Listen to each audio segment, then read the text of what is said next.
Hello hello hello. क्या हाल चाल रामलाल्स? सब बढ़िया? क्या आवाज आप तक पहुंच रही है मेरी?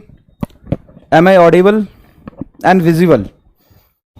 If yes then Y Y type कर दीजिए फटाफट। क्या हाल चाल रामलाल्स? चलो, तो शुरू करें आज का कार्यक्रम। आज का कार्यक्रम शुरू करें। चैट का ऑप्शन मेरे पास नहीं आ रहा, तुम्हारे पास भी नहीं आ रहा क्या? चैट आ ही नहीं रहा। फिर से रिफ्रेश कर लो, एक बार नहीं आ रहा तो एक बार क्या करो, रिफ्रेश कर दो, फिर आज का कार्यक्रम स्टार्ट करते हैं फटाफट। अभी भी नहीं आ रहा यार।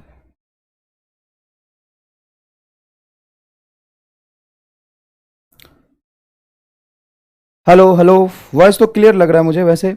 एक बार चेक कर लेते हैं, फटाफट देख लेते हैं, फिर आगे का कार्यक्रम हम स्टार्ट करेंगे।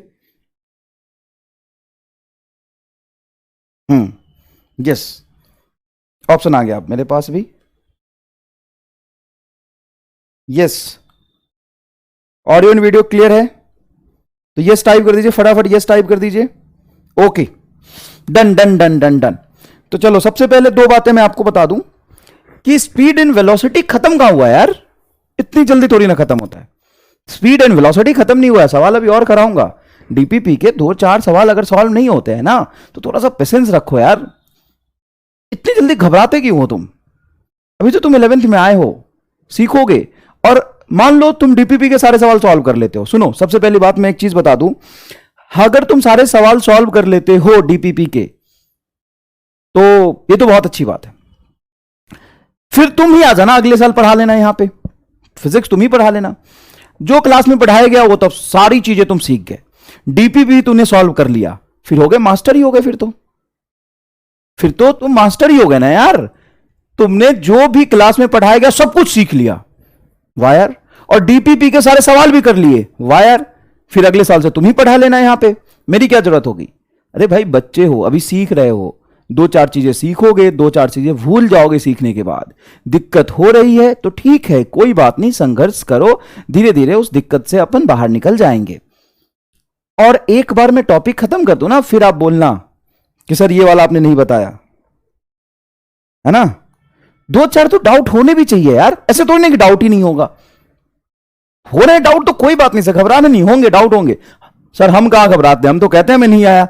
सर आप ही घबरा जाते हो, कहते हो मैम कहते हैं कि सर डाउट है, आप डांट देते हो, कहते हो ये मैंने बताया है। वो बेटर रहेगा। एक टीचर जब ईमानदारी से पूरी जान लगा के जब पढ़ा रहा होता है, तो आपसे उम्मीद करता है कि आप वही बन जाओ। अब सारे के सारे एमआर तो नहीं बन जाओगे, रहोगे तो तुम रामलाल ही ना। सारे के सारे एमआर बन जाओगे क्या? हम एमआर हैं। अब सारे के सारे एमआर नहीं बन सकते, लेकिन मेरी उम्मीद सबसे उतनी होती है कि सब एमआर बन जाए। साहब मैंने पढ़ा दिया, बस मेरा काम खत्म। एक बार पढ़ा दिया, बच्चा सब सीख गया। अरे भाई, मैंने खुद ही नहीं सीखा था एक बार में। मैं खुद ही नहीं सीखा था एक बार में। मैं खुद ही नहीं सीख पाया था एक साल पढ़ा के। मैं खुद ही 5 8 साल 10 साल पढ़ा के सीखा हूं। और तुमसे मैं उम्मीद करता हूं कि तू 10th क्लास का बच्चा एक ही बार में सीख जाएगा। ऐसा नहीं होता। मेरी उम्मीदों को इग्नोर किया करो। मेरी डांट को, मेरे फटकार को, मेरे उम्मीद को इग्नोर किया करोगे। ठीक है, मास्टर का काम है कि वो हमसे एक्सपेक्टेशन रखेगा कि एक बार समझा दिया, समझ आ जाना चाहिए। लेकिन हो तुम बच्चे, अपने इस लर्निंग एटीट्यूड को मत खोने दो। लर्निंग एटीट्यूड रखो, घबराओ मत। सब कुछ नहीं आ जाता समझ। और वैसे भी ये फिजिक्स है, वैसे भी ये फिजिक्स है। समझ में आया कि नहीं है? वैसे भी बेटा ये फिजिक्स है। थोड़ी बहुत दिक्कतें रहेंगी, और थोड़ी बहुत दिक्कतें धीरे धीरे पढ़ते रहोगे। 2 बार पढ़ोगे, 3 बार पढ़ोगे तो खत्म हो जाएगा। ऐसा नहीं कि दिक्कतें जो हुई है वो हमेशा रहेगा, है ना। और मैं पढ़ा रहा हूं, एक बच्चा बोलता है sir inertial non inertial frame नहीं पढ़ा। अभी नहीं पढ़ना बेटा। इनर्शियल और नॉन इनर्शियल फ्रेम हम लॉज ऑफ मोशन में पढ़ते हैं, तो यहां कैसे पढ़ा दो। और स्पीड एंड वेलोसिटी के क्वेश्चन मैंने अभी नहीं कराए हैं, तो आपको डाउट होगा, कोई दिक्कत नहीं है, घबराओ मत, अभी तो कराएंगे हम लोग। ठीक है, चलिए तो चलिए आज का कार्यक्रम स्टार्ट करते हैं। अच्छा, कई बच्चे घबरा गए थे यार, कल तो मैंने इसलिए बोल दिया था कि 2 दिन लगातार क्लास हो गई थी ना, तो तुम सोचोगे सर मास्टर बार बार आ जाता है। तो ऐसा नहीं कि आपको छोड़ के जाएंगे, आपको अभी पढ़ाएंगे, उन लोगों को भी पैरेलली पढ़ाते रहेंगे। ठीक है बेटा, उन लोगों को भी पैरेलल हम पढ़ाते रहेंगे। ये फिजिक्स है सर, बिल्कुल फिजिक्स है। चलिए, तो आज का कार्यक्रम हम स्टार्ट करते हैं। हमारा आज का जो गोल है वो क्या है साहब? हमारा आज का गोल है कि सबसे पहले हम question on speed and velocity discuss करेंगे, लेकिन क्वेश्चन पे जाने से पहले 5-10 मिनट लगा के एक बार कंसेप्चुअल भी डिस्कस कर लेंगे तो कोई दिक्कत नहीं है ना। 90% बच्चे को समझ आ गया, उनका रिवीजन हो जाएगा, और 10% बच्चों का जो उनको नहीं समझ आएगा तो थोड़ा डाउट था वो क्लियर हो जाएगा। दूसरा, हम आज एक्सेलरेशन पढ़ने वाले हैं और फील ऑफ एक्सेलरेशन, पूरी तरीके से एक्सेलरेशन का फील दूंगा। और आज का डीपीपी मैंने खुद अपने हाथों से लिखा है, सारे सवाल खुद हाथों से लिखा। आपको कहीं भी किताब में वो सवाल नहीं मिलेंगे, उम्मीद है नहीं मिलेंगे, हो भी सकते हैं, लेकिन सारे के सारे सवाल मैंने खुद अपने हाथों से लिखे हैं। आज का डीपीपी पूरा थ्योरेटिकल डीपीपी है, एक भी न्यूमेरिकल नहीं है, लेकिन है जोरदार। मतलब वो डीपीपी ऐसा है ना कि मास्टर को भी दे दोगे तो डीपीपी लेके नाली में गिर जाएगा वो। सर ऐसा कैसा डीपीपी बना दिया? एकदम फील है उसमें, स्पीड, वेलोसिटी और एक्सेलरेशन का फील है, हर सवाल में फील है। हर सवाल को सॉल्व करने के बाद मोक्ष मिल जाएगा, और तुम्हें सिर्फ ये सॉल्व नहीं करना है कि ये ऑप्शन सही है, तो इसी में भटक जाएगा कि ये गलत कैसे हो रहा। तो एकदम मजा आ जाएगा आज के डीपीपी में। ठीक है साहब, तो चलिए आज का हम क्लास स्टार्ट करते हैं। सबसे पहले समझिए बेटा, वेलोसिटी का मतलब क्या होता है। वेलोसिटी एक ऐसी फिजिकल क्वांटिटी है जिसके पास दो चीजें होती है। एक होता है कितने तेजी से भाग रहा है, स्पीड, और दूसरा डायरेक्शन। वेलोसिटी एक चीज से मिलकर नहीं बना हुआ है, वो दो चीजों से मिलकर बना होता है। वेलोसिटी का मतलब ही है कितना तेज चल रहे हो और कहां चल रहे हो। अगर कोई ऑब्जेक्ट मान लीजिए कि 10 मीटर पर सेकेंड से आगे चल रहा है, तो हम इसको कह सकते हैं कि आगे की तरफ जा रहा है, तो हम यहां पर डायरेक्शन सेंस ऐसे बना सकते हैं, ईस्ट ऊपर हो जाएगा आपका, नॉर्थ ये हो जाएगा वेस्ट, और साउथ ये प्लेन में। हम कह सकते हैं 10 मीटर पर सेकेंड से ईस्ट में जा रहा है। और अगर कोई आदमी इस तरफ जा रहा है 10 मीटर पर सेकेंड से, तो दोनों में क्या कॉमन है? भागने की रफ्तार सेम है, लेकिन डायरेक्शन डिफरेंट है। तो इसका स्पीड तो हो जाएगा सेम, क्योंकि how fast object is moving same, but भागने की डायरेक्शन अलग है, तो इसका वेलोसिटी डिफरेंट हो जाएगा। वेलोसिटी दो चीजों से मिलकर बना होता है। अब यहां पे समझिएगा, जो भी वेक्टर फिजिकल क्वांटिटी होती है, क्या होती है बेटा? वेक्टर। जो भी वेक्टर फिजिकल क्वांटिटी होती है उसको, उसके पास होता है डायरेक्शन, और उसको हम इस तरीके से लिख सकते हैं, वेलोसिटी को ऐसे लिख सकते हैं, वी वेक्टर। सर ये ऊपर तीर क्यों लगा दिया? इसका डिटेल कंसेप्ट मैं 10 बार बोल चुका हूं, फिर भी बच्चे बोलते थे सर वेक्टर कब पढ़ाओगे? बेटा 1D मोशन में वेक्टर का इतना कोई यूज नहीं है, ही नहीं यूज। सिर्फ ये लिखते हैं कि डायरेक्शन होता है, उसको वेक्टर बोलते हैं। 1D पढ़ाने के बाद मैं 2D में वेक्टर बहुत ही ज्यादा डिटेल में आपको पढ़ाऊंगा। ठीक है, बहुत ही डिटेल में पढ़ाऊंगा, चिंता करने की जरूरत नहीं है। ठीक है साहब, तो चलिए यहां पे समझिएगा प्लीज, यहां पे समझिएगा प्लीज। जो वेक्टर होता है ना, उस पे ऊपर हम क्या लगा देते हैं? एक डंडा लगा देते हैं, एरो। ये एरो लिखने का मतलब है कि ये वेक्टर फिजिकल क्वांटिटी को रिप्रेजेंट कर रहा है। तो कहीं वेलोसिटी लिखना होगा तो आप चाहे मर्जी कभी कभी वी से रिप्रेजेंट कर दो, तो कोई दिक्कत नहीं है, लेकिन प्रॉपर मैनर में रिप्रेजेंट करोगे तो वी के ऊपर एक डंडा लगा दो, तो असली में वेलोसिटी को बताएगा। Sir speed, no direction. Speed के पास कोई डायरेक्शन नहीं होता है, स्पीड सिर्फ भागने के मैग्नीट्यूड को बताता है। तो आप स्पीड को रिप्रेजेंट करने के लिए सिर्फ वी लिखेंगे तो भी चलेगा, सिर्फ वी लिख देंगे तो भी चलेगा। क्लियर है? सिर्फ वी लिख दीजिए, या और आप ऐसे भी लिख सकते हैं वी वेक्टर और बाहर से डंडा लगा दें। डंडा लगाने का मतलब यह है, इसको कहते हैं mod of velocity. Mod of velocity, mod of velocity को एक रिप्रेजेंटेशन का तरीका है। मान लो मेरे पास वेलोसिटी है और उसमें से मुझे डायरेक्शन देखना है, बस वेलोसिटी है, मतलब कहीं लिखा हुआ है 10 मीटर पर सेकेंड ईस्ट, कहीं लिखा हुआ है 20 मीटर पर सेकेंड नॉर्थ। ठीक है, कहीं लिखा हुआ है। अब मैं इसमें से पूछूं कि वेलोसिटी बताओ कितना है, तो क्या बोलोगे? Sir 10 meter per second east. ये हो गया वेलोसिटी बोलने का तरीका। जब हम वेलोसिटी को पूरे कंप्लीट मैनर में बोलते हैं तो हम उसका मैग्नीट्यूड भी बताते हैं और उसके साथ डायरेक्शन भी बताते हैं। ये हो गया 20 मीटर पर सेकेंड नॉर्थ। ऐसा भी है, कोई ऑब्जेक्ट मान लो आगे चल रहा है, तो आगे चलने की डायरेक्शन को मैं पॉजिटिव बोल सकता हूं। यहां पे पॉजिटिव का मतलब ज्यादा नहीं है, ये डायरेक्शन बता रहा है। तो ऐसे ही बोल सकता हूं कि 10 मीटर पर सेकेंड है प्लस, और इधर जा रहा होगा तो बोल सकता हूं -10 मीटर पर सेकेंड। तो ये प्लस और माइनस भी क्या बता रहे हैं? डायरेक्शन। अब हम आते हैं स्पीड पे। जब मैं बोलूंगा कि यहां पे स्पीड बताओ, तो तुम डायरेक्शन को इग्नोर करोगे, बोलोगे सर 10 इज अ स्पीड, यहां पे 20 metre per second is a speed, यहां पे 10 मीटर पर सेकेंड स्पीड, और यहां पे भी 10 मीटर पर सेकेंड स्पीड। यहां पे भी स्पीड क्या होगा? 10 मीटर पर सेकेंड ही होगा। क्लियर है ये बात? बहुत अच्छे से समझ आया। तो यहां पे कहने का मतलब यह है कि डंडा लगाने का मतलब होता है मैग्नीट्यूड, माइनस को हमने क्या कर दिया, इग्नोर कर दिया। तो मैग्नीट्यूड ऑफ वेलोसिटी को ही हम क्या कह देते हैं, स्पीड। लेकिन ये सारी चीजें किसके लिए थी, इंस्टेंटेनियस के लिए। अगर यहां पे नहीं लिखा है तो मैं लिख देता हूं, for instantaneous velocity, for instantaneous speed. जब भी मेंशन ना हो तो आप इसको इंस्टेंटेनियस ही समझेंगे। यहां तक सब कुछ अगर क्लियर है तो फटाफट लिखिए यस, चमका। एक बच्चा बोला मॉड एक बार बता दीजिए। अरे रामलाल एक बार मैंने और बताया था निगेटिविटी को या डायरेक्शन को इग्नोर करने के लिए। जैसे मैं लिखता हूं -20 मीटर पर सेकेंड, ठीक है, और मैं बोलता हूं ये वेलोसिटी वेक्टर है, मॉड भी बताओ। क्या पूछता हूं, मॉड भी बताओ। तो तुम मॉड भी का मतलब सिर्फ 20 बोलोगे, माइनस को हटा दोगे। मॉड भी का मतलब 20 बोलोगे, माइनस को हटा दोगे। अब समझ आया मेरे लाल? अब तो समझ जा यार, खून पिएगा क्या अब? यहां पे मॉड, ये डंडा लिखा हुआ है ना, डंडा के दो डंडे के बीच में कुछ रखा हो, दो ऐसे लाइन खींच के बीच में रखा हो तो उसको मॉड कहते हैं। मॉड का मतलब होता है मैग्नीट्यूड। अगर वेलोसिटी लिखा हुआ है -20 मीटर पर सेकेंड तो इसका मॉड वी हो जाएगा सिर्फ 20। अच्छा, ऐसे वेलोसिटी लिखा हुआ है मान ले 20 metre per second along waste, ठीक है, तो ये हो गया वेलोसिटी, क्योंकि प्रॉपर रिप्रेजेंटेशन के साथ बोला है मैंने कितना तेज चल रहा है ये भी बोला है, और मैंने ये भी बोला है कि कहां जा रहा है। अब मैं अगर तुमसे पूछूं कि नहीं मुझे स्पीड बताओ, वेलोसिटी का मैग्नीट्यूड बताओ, तो क्या बोलोगे? वेलोसिटी का मैग्नीट्यूड बताओ। इसमें मॉड वी की वैल्यू क्या बताओगे? फटाफट बताओ, मैं कमेंट देख रहा हूं, फटाफट बताओ। इसमें मॉड वी, मैग्नीट्यूड वी की वैल्यू क्या बोलोगे? बोलो फटाफट, क्या बोलोगे? फटाफट आंसर बताओ, आंसर बताओ, क्या बोलोगे? इसको क्या बोलोगे? मॉड वी को क्या बोलोगे? फॉर एकदम फील लो, एकदम ऑफलाइन क्लास का फील लो, दुनियादारी भूल जाओ, एकदम भूल जाओ दुनिया में क्या चल रहा है, पूरी कंसंट्रेशन यहां पे, तो मजा आ जाएगा, तुम्हें लगेगा एकदम 100% इंटरेक्शन है ऑफलाइन जैसा एकदम। बताओ इसको क्या बोलोगे?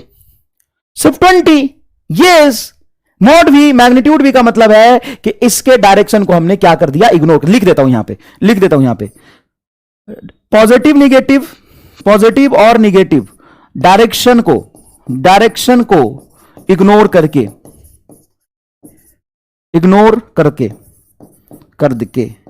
जो बचेगा, डायरेक्शन को इग्नोर करके जो बचेगा वही हो गया वेलोसिटी का मैग्नीट्यूड, मतलब स्पीड। वेलोसिटी का मैग्नीट्यूड मींस स्पीड। सबने बता दिया, बिल्कुल सही है। अब चलो यहां पे आते लास्ट लेक्चर में सब कुछ सही है, कोई दिक्कत नहीं है, लेकिन एक स्टेटमेंट मैंने बोलते समय एक वर्ड बोलना भूल गया था, जिसकी वजह से कई बच्चों को थोड़ा कंफ्यूजन हुआ है। इसके लिए आई एम सॉरी, क्योंकि देखो बेटा कई बार क्या होता है कि पूरी जान लगा देते हैं समझाने पे ना, तो वो वर्ड बोलना मैं भूल गया था। हर कुछ सही है, कुछ गलत नहीं हुआ है, सब सही है, सब अच्छे समझ आएगा, लेकिन कुछ लोगों का कंफ्यूजन होना लाजमी था, उसमें मेरी गलती है, क्योंकि एक वर्ड नहीं बोला था। क्या नहीं बोला था, फिर से मैं समझाता हूं। देखो कहीं लिखा हुआ है एवरेज वेलोसिटी का magnitude is equal to average speed. तो एवरेज स्पीड क्या होता है sir? Total path length, total distance divided by time होता है एवरेज स्पीड। एवरेज वेलोसिटी क्या होता है? Total displacement upon total time. ये जो एवरेज वेलोसिटी और एवरेज स्पीड असल में ऑब्जेक्ट की स्पीड को नहीं बताता। एवरेज वेलोसिटी और एवरेज स्पीड असल में स्पीड को नहीं बताता। एवरेज का मतलब यह होता है कि एक टाइम इंटरवल, कुछ टाइम लेगा, और कुछ टाइम जब लेगा तो ऑब्जेक्ट एक जगह से कहीं दूसरे जगह तक जाएगा। एक जगह से दूसरे जगह तक जाने में हो सकता है ऑब्जेक्ट अपनी डायरेक्शन ऑफ मोशन को चेंज ना करे, या हो सकता है डायरेक्शन ऑफ मोशन को चेंज कर ले। अब यहां पे देखो average velocity is equal to average speed में देखो टू पॉसिबल केस है। एक पॉसिबल केस तो आपका यही हो गया, not always but may be equal when object is moving in 1D without change in direction. जब ऑब्जेक्ट डायरेक्शन को चेंज कर ही नहीं रहा, जब ऑब्जेक्ट डायरेक्शन को चेंज कर ही नहीं रहा है, डायरेक्शन को चेंज बिल्कुल नहीं कर रहा है, सीधा लाइन पे चल रहा है, ए से चलना शुरू किया और बी पे पहुंचा, इसका पाथ लेंथ क्या होगा सर? यहां से यहां तक ये डिस्टेंस। डिस्प्लेसमेंट क्या होगा सर? यही होगा। अब ये बी से डायरेक्शन को चेंज नहीं किया, आगे ही गया, सी पे पहुंच गया, ऐसे ही चल रहा है, एक लाइन पे ही चल रहा है। तो ए से सी तक पाथ लेंथ क्या होगा सर? ये पूरा लेंथ, ये पूरा लेंथ पाथ लेंथ होगा। अच्छा डिस्प्लेसमेंट ये रहा फाइनल पोजीशन, ये इनिशियल पोजीशन, यही होगा। अब मान लो अभी भी डायरेक्शन चेंज नहीं कर रहा और डी पे पहुंच गया, तो ए से डी का डिस्प्लेसमेंट सर यहां से यहां तक, पाथ लेंथ यही होगा। तो इस केस में आप साफ साफ देखिए एवरेज वेलोसिटी का मैग्नीट्यूड, डायरेक्शन हटा देता हूं मैं क्योंकि स्पीड से मैं कंपेयर कर रहा हूं, एवरेज स्पीड से कंपेयर कर रहा हूं। तो एवरेज वेलोसिटी क्या होगा सर? यहां से लेकर के यहां तक का टोटल डिस्प्लेसमेंट। यस, और बटा टोटल टाइम। एवरेज स्पीड क्या होगा सर? Total path length. तो ध्यान से देखो, टोटल पाथ लेंथ और टोटल डिस्प्लेसमेंट सेम है, इसलिए एवरेज वेलोसिटी का मैग्नीट्यूड एवरेज स्पीड के बराबर होगा। क्लियर है? अब तुम यहां से अगर ये मॉड हटा दो तो पूरा का पूरा एवरेज वेलोसिटी बचेगा। तो एवरेज वेलोसिटी यहां पे ऐसे लिख सकते हो, V average velocity is equal to average speed into direction. अगर आप ये मॉड हटा के कंप्लीट वेलोसिटी का फॉर्मेट देखोगे, एवरेज वेलोसिटी का फॉर्मेट, तो उसमें डायरेक्शन देखना पड़ेगा। मान लो मैं डायरेक्शन छुपा देता हूं, नहीं देखना मुझे, डायरेक्शन देखना ही नहीं, और ऑब्जेक्ट एक लाइन पे चल रहा, तो उसका डिस्टेंस और डिस्प्लेसमेंट सेम होगा, क्योंकि एक लाइन पे ही चलता जा रहा है। डिस्टेंस और डिस्प्लेसमेंट सेम होगा तो टोटल डिस्टेंस बटा टाइम होता है average speed, and total displacement upon time होता है एवरेज वेलोसिटी। तो ये दोनों सेम रहेगा। क्लियर है? चलो यहां तक समझ आ गया बहुत अच्छे से। अब एक टाइम इंटरवल में मान लो कि ए से गया, मैं पहुंचा बी पे, एक लाइन पे चल रहा था, लेकिन अचानक से मेरा मूड चेंज हो गया।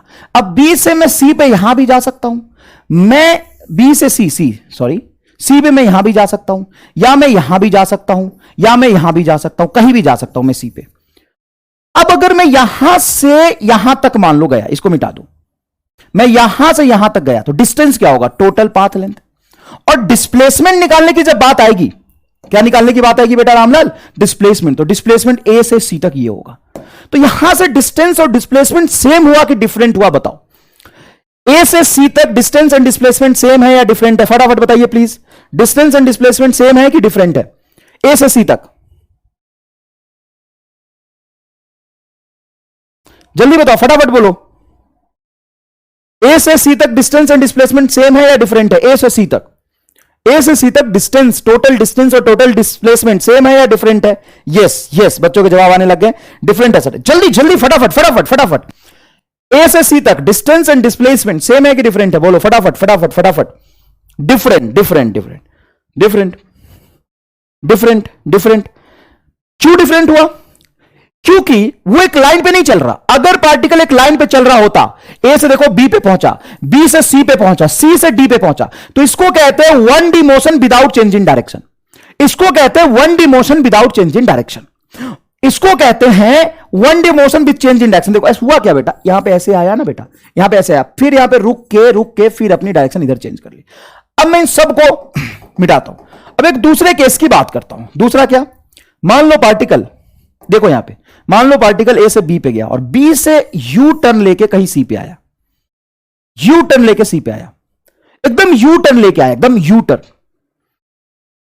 जब बॉडी एक लाइन पे चल रहा होता है ना, तो उसको हम 1D कहते हैं। लाइन पे चल रहा होता है तो वहां पे 1D के लिए ही इक्वेशन ऑफ मोशन वगैरह लगाते हैं, ठीक है। तो मान लो ए से बी पे गया, बी से घूम के कहां पे पहुंचा? सी पे पहुंचा।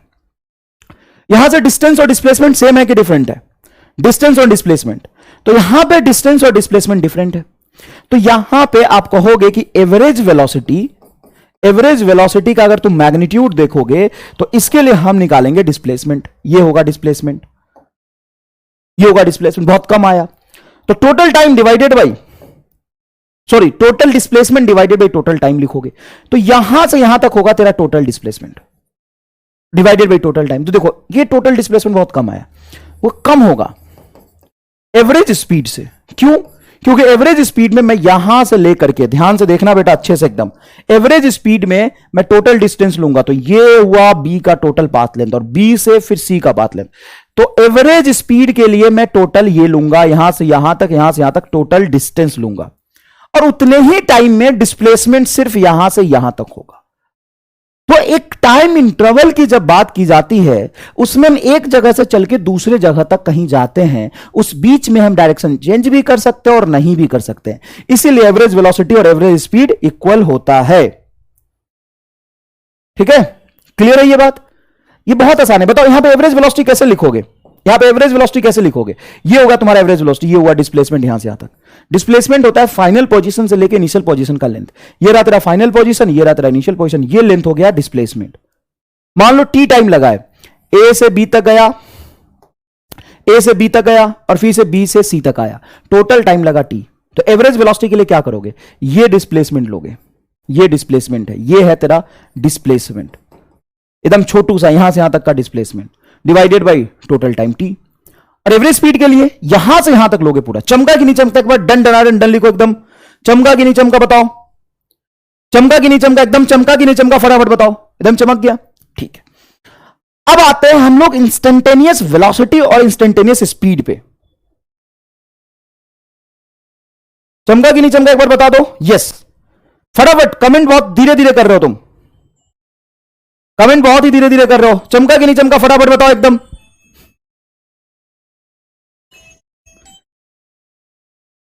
चमका कि नहीं चमका फटाफट बताओ।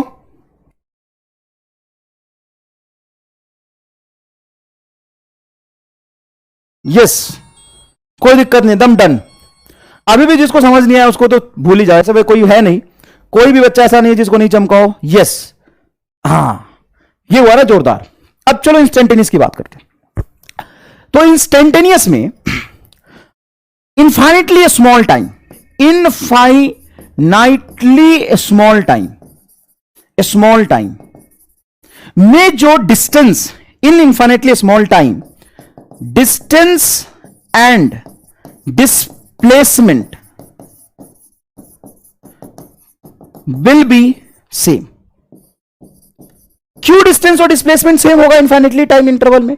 मतलब मैं किसी इंस्टेंट की बात कर रहा हूं, मैं तुम्हें एक पर्टिकुलर टाइम नहीं दे रहा कि 4 मिनट, तो 4 मिनट में ऑब्जेक्ट यहां से जाके किसी दूसरे पॉइंट तक पहुंचेगा। मैं 4 मिनट नहीं दे रहा, मैं 4 सेकंड भी नहीं दे रहा, मैं 4 दिन भी नहीं दे रहा, मैं 4 आवर भी नहीं दे रहा, मैं बोलो अभी, तुरंत, अभी के अभी एकदम इनफाइनाइटली स्मॉल टाइम में, इन इनफाइनाइटली स्मॉल टाइम। तो इनफाइनाइटली स्मॉल टाइम में तुम कैसे चलोगे? इनफाइनाइटली स्मॉल टाइम में जो छोटा सा डिस्टेंस होगा, हालांकि सारी बातें मैंने बता दी आपको, छोटा सा डिस्टेंस, कहीं भी तुम चल रहे हो मान लो, ये छोटा सा डिस्टेंस, ये dx, और यही हो जाएगा तेरा डिस्टेंस, और यही हो जाएगा तेरा डिस्प्लेसमेंट, यही हो जाएगा डिस्टेंस और यही हो जाएगा डिस्प्लेसमेंट। अब मैंने बोला था कि किसी इंस्टेंट पे डायरेक्शन चेंज करना अलाउड नहीं है 1D में। अब मैंने जो गलती किया था ना बोलते समय, एक वर्ड नहीं बोला था, वो ये नहीं बोला था, मैं पूरी तरीके से समझाऊंगा, चिंता मत करना। Change in direction, change in direction, change in direction is not possible at an instant in 1D। या मैं 1D ना बोल के मैं ये कह दूं तुमसे, यू टर्न नहीं ले सकते। मैंने तुम्हें एग्जांपल में भी यही समझाया था पूरा, ये एक वर्ड बोलना भूल गया था, not possible at an instant in 1D बोलना भूल गया था, या यू टर्न लगा दो, ये दोनों चलेगा। और मैंने तुम्हें समझाया भी ऐसे था कि चलो मैं मान लो भागता कहीं जा रहा हूं, और सामने मुझे दिख गए पिताजी, है ना, मान ले तो कहीं भागता जा रहा है, ठीक है, भागता कहीं जा रहा है, और सामने तुम्हें दिख गए पिताजी, और उस इंस्टेंट पे तुम्हारी रफ्तार है मान लो 10, तो क्या 10 मीटर पर सेकंड से तुम एग्जैक्टली यू टर्न ले लोगे क्या? नहीं सर, 10 मीटर पर सेकंड से एग्जैक्टली यू टर्न लेना पॉसिबल नहीं है। लेकिन मान लो कि रास्ता शार्प टर्न नहीं है, शार्प टर्न भी कहीं नहीं ले सकते, जैसे 10 मीटर पर सेकंड जा रहे हैं और एग्जैक्टली ऐसे 10 मीटर पर सेकंड से किसी इंस्टेंट पे तुरंत से चेंज हो जाए। तो इनफाइनाइटली स्मॉल टाइम में ये भी पॉसिबल नहीं कि 10 मीटर पर सेकंड से जा रहे हैं 90 डिग्री पे तुरंत से घूम जाए, ये फिजिकली पॉसिबल नहीं है। सवालों में कभी कभी ये दिया होगा, लेकिन फिजिकली पॉसिबल नहीं, इसमें थोड़ा टाइम लगेगा, किसी इंस्टेंट पे नहीं होगा। किसी इंस्टेंट पे एग्जैक्टली आप आगे जा रहे हो, ये छोटा सा dx, और तुरंत से घूम कैसे नहीं आ सकते, 180 डिग्री से यू टर्न नहीं ले सकते, किसी इंस्टेंट पे यू टर्न नहीं ले सकते, डायरेक्शन चेंज नहीं कर सकते। लेकिन किसी इंस्टेंट पे मान लो कि छोटा सा डिस्प्लेसमेंट तुम्हारा ऐसा था, और किसी इंस्टेंट पे ये छोटा सा डिस्प्लेसमेंट एकदम 1-2 डिग्री ऊपर बना के ऐसा हो सकता है, एकदम स्मूथ टर्न हो सकता है। मतलब 2D में बहुत माइन्यूट सा डायरेक्शन चेंज हो सकता है। इसका एक परफेक्ट एग्जांपल यह है कि मान लो मैं सर्कुलर मोशन की बात करूं, किसकी बात करूं, कंफ्यूज नहीं होना, थोड़ा 2 मिनट सुनो, सर्कुलर मोशन की बात करूं तो सर्कुलर मोशन में ऑब्जेक्ट कंटिन्यूअसली अपना डायरेक्शन ऑफ मोशन बहुत ही स्मॉल एंगल से थोड़ा थोड़ा करके, देखो थोड़ा थोड़ा करके मैं यहां पे एरो बनाऊंगा, तुम्हें दिख जाएगा, यहां पे देखो इसके भागने की डायरेक्शन इधर है, मैंने तुम्हें सर्कुलर मोशन में घूम के दिखा था। मान लो मैं यहां हूं, समझ में यहां हूं और मैं ऐसे जा रहा हूं, तो किसी इंस्टेंट पे थोड़ा सा डायरेक्शन में चेंज कर रहा हूं, लेकिन वो डायरेक्शन चेंज करने से सुनना बेटा ध्यान से अच्छे से, वो डायरेक्शन चेंज करने से डिस्टेंस और डिस्प्लेसमेंट इनफाइनाइटली स्मॉल टाइम में डिफरेंट नहीं होगा। यहां पे देखो एकदम छोटे से टाइम गैप में यहां से यहां तक पार्टिकल गया, तो यही तेरा dx हो गया डिस्टेंस और यही हो गया तेरा डिस्प्लेसमेंट, यही हो गया तेरा डिस्प्लेसमेंट। देखना यही हो गया डिस्प्लेसमेंट। अगर इसको मैथमेटिकली भी प्रूफ करना है ना तो 2 मिनट में मैं प्रूफ कर देता हूं। देख सर्कुलर पाथ पे एक बात बता, मान लो कोई ऑब्जेक्ट सर्कुलर पाथ पे ए से चल के कहीं बी पे गया है, ए से चल के कहां गया है, बी पे गया है। सर्कुलर पाथ पे ऑब्जेक्ट ए से चल के कहां गया है, बी पे गया है। कितना एंगल ट्रेवल कर लिया, थीटा, रेडियस है आर, तो डिस्टेंस बताओ कितना होता है, डिस्टेंस बताओ कितना होता है। सर्कुलर पाथ पे कोई ऑब्जेक्ट अगर ए से बी तक चल के आया है, मॉड नहीं लगा रहा, मैं ब्रैकेट ले रहा हूं, सिंपल सा ब्रैकेट, तो ए से बी तक डिस्टेंस कितना होगा बताओ, बहुत आराम से सोच के बताना, कोई जल्दीबाजी नहीं। डिस्टेंस बताओ, distance distance distance distance distance बताओ, फटाफट डिस्टेंस बताओ। कई बच्चों ने सही जवाब दे दिया। डिस्टेंस बताओ, डिस्टेंस डिस्टेंस बताओ, distance distance R theta, R theta, very good, 200% सही जवाब है तेरा, 200% सही जवाब है तेरा, आर थीटा। और displacement, displacement from A to B, A से बी तक डिस्प्लेसमेंट कितना है, यह भी मैंने निकालना सिखाया था आपको, फटाफट बताइएगा बेटा प्लीज। मैंने बताया था सर्कुलर मोशन एक्स्ट्रा लेक्चर जो डिस्टेंस डिस्प्लेसमेंट का दिया था, बताइए यहां से यहां तक डिस्प्लेसमेंट कितना होगा, फटाफट बताइएगा प्लीज। आर थीटा, एकदम जोरदार, एकदम जोरदार, झन्नाटेदार, जोरदार, बहुत ही सही जवाब है तेरा, आर थीटा, एकदम सही, एकदम सही, एकदम सही, यहां से यहां तक आर थीटा, एकदम सही, ठीक है, बढ़िया एकदम। चलो अब मुझे बस ये बताओ, मुझे बस ये बताओ डिस्प्लेसमेंट कितना है। हां डिस्प्लेसमेंट मैंने प्रूव करके बताया था 2r साइन थीटा बाई 2। चलो 2r साइन थीटा बाई 2, यह तेरा B point, 2r sine theta by 2 क्या है बोलो, 2r साइन थीटा बाई 2, यहां से यहां तक डिस्प्लेसमेंट है 2r साइन थीटा बाई 2। यह सेम है कि डिफरेंट है, सेम है कि डिफरेंट है, सर ऑब्वियस ही बात है, ये अलग है। डिस्टेंस तो ये आर्क लेंथ होगा और डिस्प्लेसमेंट सिर्फ यहां से यहां तक एक स्ट्रेट लाइन होगा, ठीक है, ठीक है। तो डिस्प्लेसमेंट, अब मैं किसी इंस्टेंट पे देखूं, एट एन इंस्टेंट, मतलब एट एन इंस्टेंट एंगल बहुत छोटा होगा,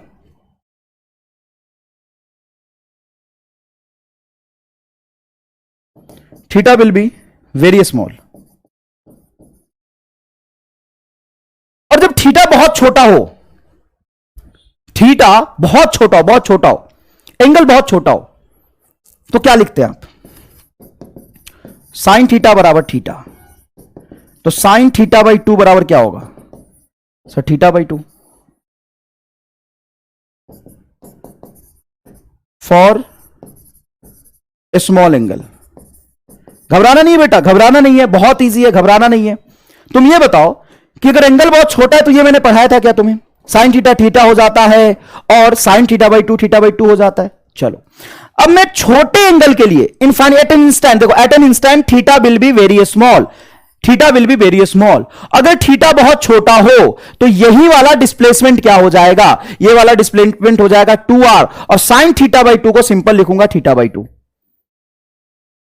साइन थीटा बाई 2 को क्या लिखूंगा, थीटा बाई 2, ठीक है सर, थीटा बाई 2 लिख लो। और जैसे मैं थीटा बाई 2 लिखूंगा 2 से 2 कैंसिल होगा, तो क्या बचेगा आर थीटा, और आर थीटा है क्या, डिस्टेंस। ले भाई आर थीटा है क्या, डिस्टेंस। तो आपको ये मैथमेटिकली समझ आ गया क्या, मैथमेटिकली भी मैंने बता दिया।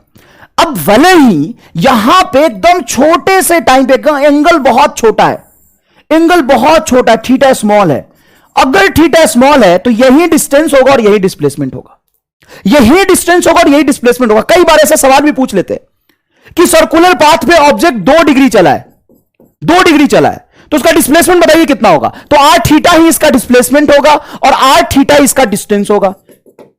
आर थीटा ही डिस्प्लेसमेंट होगा और आर थीटा ही इसका डिस्टेंस होगा, क्योंकि एंगल इतना छोटा है। अब एकदम किसी इंस्टेंट पे ये 20 डिग्री तो नहीं घूम जाएगा, किसी इंस्टेंट पे 60 डिग्री तो नहीं घूम जाएगा, नहीं घूमेगा। कितना घूमेगा? एकदम छोटू सा, एकदम फिद्दू सा, एकदम छोटू सा एकदम घूमेगा एंगल। तो छोटू से एंगल के लिए छोटू सा आर्क लेंथ होगा, उसी छोटू से आर्क लेंथ को हम डिस्प्लेसमेंट कह दे या डिस्टेंस कह दे, सेम है। और अगर मैं डिस्टेंस डिस्प्लेसमेंट कह देता हूं तो डिस्प्लेसमेंट बटा टाइम हो जाएगा वेलोसिटी का मैग्नीट्यूड, यहां डिस्प्लेसमेंट बटा टाइम हो जाएगा वेलोसिटी और डिस्टेंस बटा टाइम हो जाएगा स्पीड।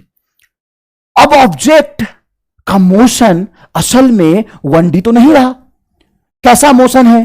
तो सर्कुलर मोशन मैंने आपको बताया था कि सर्कुलर मोशन एक कर्व पे चल रहा है, स्ट्रेट लाइन नहीं चल रहा। तो हर इंस्टेंट पे ध्यान से देखेंगे, अगर आप ध्यान से देखेंगे तो अभी इधर चल रहा है, थोड़ी देर बाद इसका डायरेक्शन ऑफ मोशन थोड़ा चेंज होगा। एकदम छोटे से टाइम के बाद देखोगे तो ये इधर चल रहा होगा, थोड़ा सा डायरेक्शन ऑफ मोशन चेंज होगा। एकदम छोटे से टाइम के बाद देखोगे ये डायरेक्शन ऑफ मोशन थोड़ा चेंज होगा। एकदम छोटे से टाइम के बाद देखो डायरेक्शन ऑफ मोशन चेंज होगा। एकदम छोटे से टाइम के बाद देखो डायरेक्शन ऑफ मोशन चेंज होगा। तो हर इंस्टेंट पे यहां पे डायरेक्शन चेंज हो रहा है, लेकिन ये पॉसिबल 1D मोशन में नहीं है। एक लाइन पे ही अगर मैं चलने के लिए बाध्य हूं, मान लो कि मैं सिर्फ एक लाइन पे ही चल सकता हूं। कहां चल सकता हूं? एक लाइन पे ही चल सकता हूं। तो लाइन पे भैया मैं जा रहा, सामने पिताजी दिख गए, मान ले। तो साइकिल चला रहा, एकदम परफेक्ट एग्जांपल देता हूं, सुन। तू साइकिल चला रहा और साइकिल जहां पे चला रहा रास्ता एकदम सीधा, एकदम सीधा रास्ता है, स्ट्रेट। समझ गया कैसा रास्ता है? स्ट्रेट। अब तू साइकिल से जा रहा और सामने देख रहा गड्ढा है।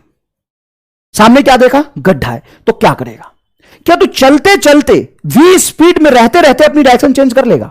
एक ही लाइन है, एक लाइन है बस, एक लाइन है बस। तू जा रहा और सामने दिखा कि बहुत बड़ा गड्ढा है, ऐसे जा रहा तू 10 मीटर पर सेकंड से मान ले, और सीधा सीधा चलते चलते जा रहा, सामने देखा गड्ढा है। तो क्या 10 मीटर पर सेकंड से चलते चलते यू टर्न ले लेगा? नहीं। तुम्हें क्या करना पड़ेगा? ब्रेक लगाना पड़ेगा। क्या लगाना पड़ेगा? ब्रेक लगाना पड़ेगा और अपनी स्पीड को खत्म करना पड़ेगा, फिर यू टर्न लेना पड़ेगा। यू टर्न लेने के लिए आपको रुकना पड़ता है। यू टर्न लेने के लिए क्या करना पड़ता है? आपको रुकना पड़ता है, ठीक है। लेकिन अगर मान लो रास्ता ऐसा है, एकदम ऐसा रास्ता, और तुम इस रास्ते पे चल रहे हो 10 मीटर पर सेकेंड से। कैसे चल रहे हो बेटा? 10 मीटर पर सेकेंड से, 10 मीटर पर सेकेंड से, 10 मीटर पर सेकेंड से। कैसे चल रहे हो बोलो? 10 मीटर पर सेकेंड से। इस रास्ते पे तुम लगातार चल रहे हो 10 मीटर पर सेकेंड से, 10 मीटर पर सेकेंड से, 10 मीटर पर सेकेंड से। तो बोलो तेरा स्पीड कांस्टेंट है या वेरिएबल है? 10 मीटर पर सेकेंड चल रहे हो, कांस्टेंट है। और डायरेक्शन हर इंस्टेंट पे स्मूथली मतलब होता है कि 0.5 डिग्री थोड़ा करके डायरेक्शन चेंज हो रहा है। तो वेलोसिटी इज चेंजिंग। ये एक सर्कुलर पाथ का ही थोड़ा सा कर्व्ड हिस्सा था। वेलोसिटी कैसा हो जाएगा? वेरिएबल। बिल्कुल समझ आ गया क्या? तो वही मैं यहां पे आपको समझाना चाह रहा हूं कि ये वाली जो बात है। अब बताओ, मोशन चाहे 1D हो या 2D हो, मोशन 1D हो या 2D हो, किसी इंस्टेंट पे छोटा सा डिस्टेंस एंड छोटा सा डिस्प्लेसमेंट हमेशा बराबर होगा। यहां पे लिखा है infinitely small time in infinitely small time. यहां पे इन लगाना जरूरी है। यहां पे इन लिख देता हूं मैं, यहां पे क्या लिख देता हूं? इन लिख देता हूं। In infinitely small time distance and displacement will be same, distance and displacement will be same. तो मोशन चाहे 1D हो या 2D हो, डिस्टेंस एंड डिस्प्लेसमेंट का मैग्नीट्यूड सेम होगा। इसीलिए इंस्टेंटेनियस वेलोसिटी इंस्टेंटेनियस स्पीड के बराबर हमेशा होगा। इंस्टेंटेनियस स्पीड का मैग्नीट्यूड और इंस्टेंटेनियस वेलोसिटी का मैग्नीट्यूड हमेशा सेम होगा। अब देखो, change in direction is not possible at an instant in 1D motion. अगर तुम्हें कहा जाए कि तुम एक लाइन पे ही चल सकते हो, कहां चल सकते हो? एक लाइन पे ही चल सकते हो, घूमना इधर उधर नहीं है, तो किसी इंस्टेंट पे नहीं, आपको जाके पहले रुकना पड़ेगा, फिर डायरेक्शन चेंज करना पड़ेगा। क्या ये पॉइंट क्लियर है? मैंने यहां पे 1D नहीं लगाया था या यू टर्न नहीं बोला था, तो बच्चे को कंफ्यूजन हो गया था कि सर आपने कहा था किसी इंस्टेंट पे डायरेक्शन चेंज नहीं हो सकता। देखिए यहां पे हर इंस्टेंट पे डायरेक्शन चेंज हो रहा है कि नहीं हो रहा है? हर इंस्टेंट पे डायरेक्शन चेंज हो रहा है, लेकिन डिस्टेंस और डिस्प्लेसमेंट तो सेम ही हुआ ना बेटा। एक इंस्टेंट पे डिस्टेंस और डिस्प्लेसमेंट सेम ही हो गया, ठीक है। अब चलो फटाफट, अब कोई दिक्कत नहीं है। Object is moving with constant velocity, तो कांस्टेंट वेलोसिटी का मतलब है, कांस्टेंट वेलोसिटी का मतलब है कि उसका हाउ फास्ट और वेयर मतलब डायरेक्शन। मैंने बोला था वेलोसिटी का मतलब मेरे दो हाथ, एक बता रहा स्पीड को और एक बता रहा डायरेक्शन को। मैं कहता हूं मेरा वेलोसिटी सुरक्षित है, मतलब मेरा दोनों हाथ सुरक्षित है, मतलब दोनों कांस्टेंट है। तो हाउ फास्ट कांस्टेंट ही रहना चाहिए। अगर आप हाउ फास्ट को चेंज कर दोगे तो वेलोसिटी पक्का चेंज हो जाएगा। सर ऐसे कैसे? मान लो मैं सीधा चल रहा हूं 5 से, फिर मैंने स्पीड बढ़ा लिया 10, फिर मैंने स्पीड बढ़ा लिया 20, फिर मैंने स्पीड बढ़ा लिया 30, तो स्पीड तो बढ़ गया ना। और स्पीड बढ़ गया मतलब वेलोसिटी का मैग्नीट्यूड बढ़ गया, और वेलोसिटी का मैग्नीट्यूड बढ़ गया मतलब स्पीड बढ़ गया। समझ में आया कि नहीं है? तो अगर तुमसे कह रहा है वेलोसिटी कांस्टेंट है, मतलब पक्की बात है हाउ फास्ट एंड डायरेक्शन दोनों ही कांस्टेंट रहेगा। अच्छा कहीं लिखा हो वेलोसिटी कांस्टेंट, कहीं लिखा हो वेलोसिटी कांस्टेंट, तो मैं कह सकता हूं must be 1D motion, must be 1D motion without change in direction. ऐसा मैं कह सकता हूं क्या? कहीं अगर लिखा हो 1D मोशन तो मैं कह सकता हूं must be 1D motion without change in direction, ऐसा कह सकता हूं हां या ना? ये ट्रू है कि फॉल्स है? फटाफट बताओ, ये ट्रू है या फॉल्स है? फटाफट फटाफट बताओ, ट्रू फॉल्स फटाफट बताओ, ट्रू फॉल्स फटाफट बताओ। Must be 1D motion without change in direction, true false फटाफट बताओ, ट्रू फॉल्स फटाफट बताओ।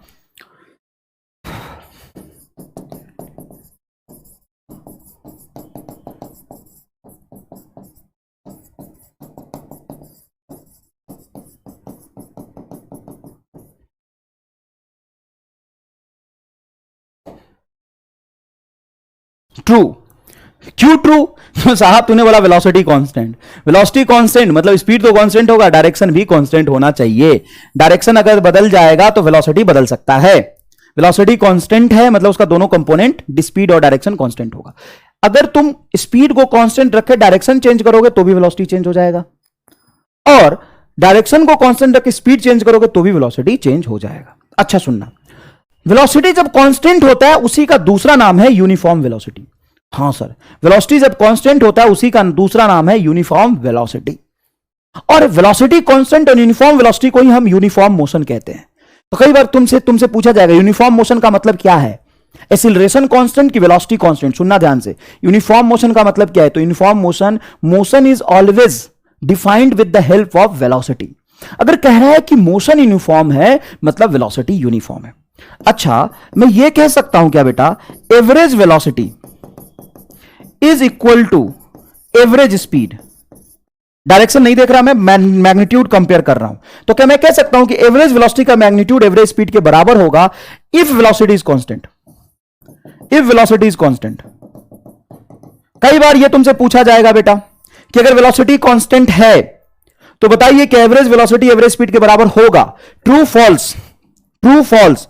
तो ईमानदारी से अगर बताया जाए, ईमानदारी से अगर बताया जाए तो यह भी स्टेटमेंट ट्रू है, यह भी स्टेटमेंट ट्रू है, और यह भी स्टेटमेंट ट्रू है। तीनों कांस्टेंट वेलोसिटी को ही रिप्रेजेंट कर रहा है। ट्रू, एकदम एकदम जोरदार जवाब दे रहे हो आज तुम। ट्रू, यस ट्रू, एकदम जोरदार जवाब दे रहे हो। क्यों? क्योंकि अगर वेलोसिटी कांस्टेंट है मतलब मैं मजबूर हूं, वेलोसिटी कांस्टेंट है मतलब मैं मजबूर हूं कि मैं डायरेक्शन नहीं चेंज कर सकता। देखा है तू कभी टमटम देखा? टमटम नहीं समझेगा तू। अरे घोड़ा गाड़ी देखा है? घोड़ा गाड़ी, घोड़ा गाड़ी में क्या होता है कि घोड़े के आगे नाल लगा देते हैं ऐसे, अब वो इधर तो नहीं देख सकता, मतलब वो घूम नहीं सकता, सीधा रास्ते पे चल रहा है। अब सीधा रास्ते पे चल रहा है तो डायरेक्शन तो चेंज कर ही नहीं सकता वो, सब डायरेक्शन तो चेंज कर ही नहीं सकता, सीधा सीधा चल रहा है, मान ले डायरेक्शन चेंज नहीं कर रहा, तो डायरेक्शन चेंज कर ही नहीं रहा। अब अगर डायरेक्शन चेंज कर ही नहीं रहा तो टोटल डिस्टेंस और टोटल डिस्प्लेसमेंट सेम होगा। तो नहीं बोला है वेलोसिटी कांस्टेंट मतलब डायरेक्शन कांस्टेंट, मतलब डायरेक्शन चेंज होगा नहीं, डायरेक्शन चेंज होगा नहीं तो डिस्टेंस और डिस्प्लेसमेंट बराबर होगा, मतलब यह भी बात सही है, यह भी बात सही है। वाह यार, एकदम जोरदार, एकदम जोरदार। अब बताओ फटाफट, object is moving with constant speed, अगर स्पीड कांस्टेंट है, स्पीड क्या है, कांस्टेंट है, तो डायरेक्शन के बारे में नहीं बताया, direction is not given, not given, we are not confirm about direction, then velocity may be constant और वेरिएबल। ये रहा इसका जवाब। ले पूरा थ्योरेटिकली फिर से मैं समझा ही दिया तुम्हें। चलो इधर देख, object is moving with variable speed, sorry क्या लिखा था, वेलोसिटी, यहां पे एक वर्ड यहां पे मेंशन करना था, वेलोसिटी, वेलोसिटी वेरिएबल है। If velocity is variable, velocity is variable,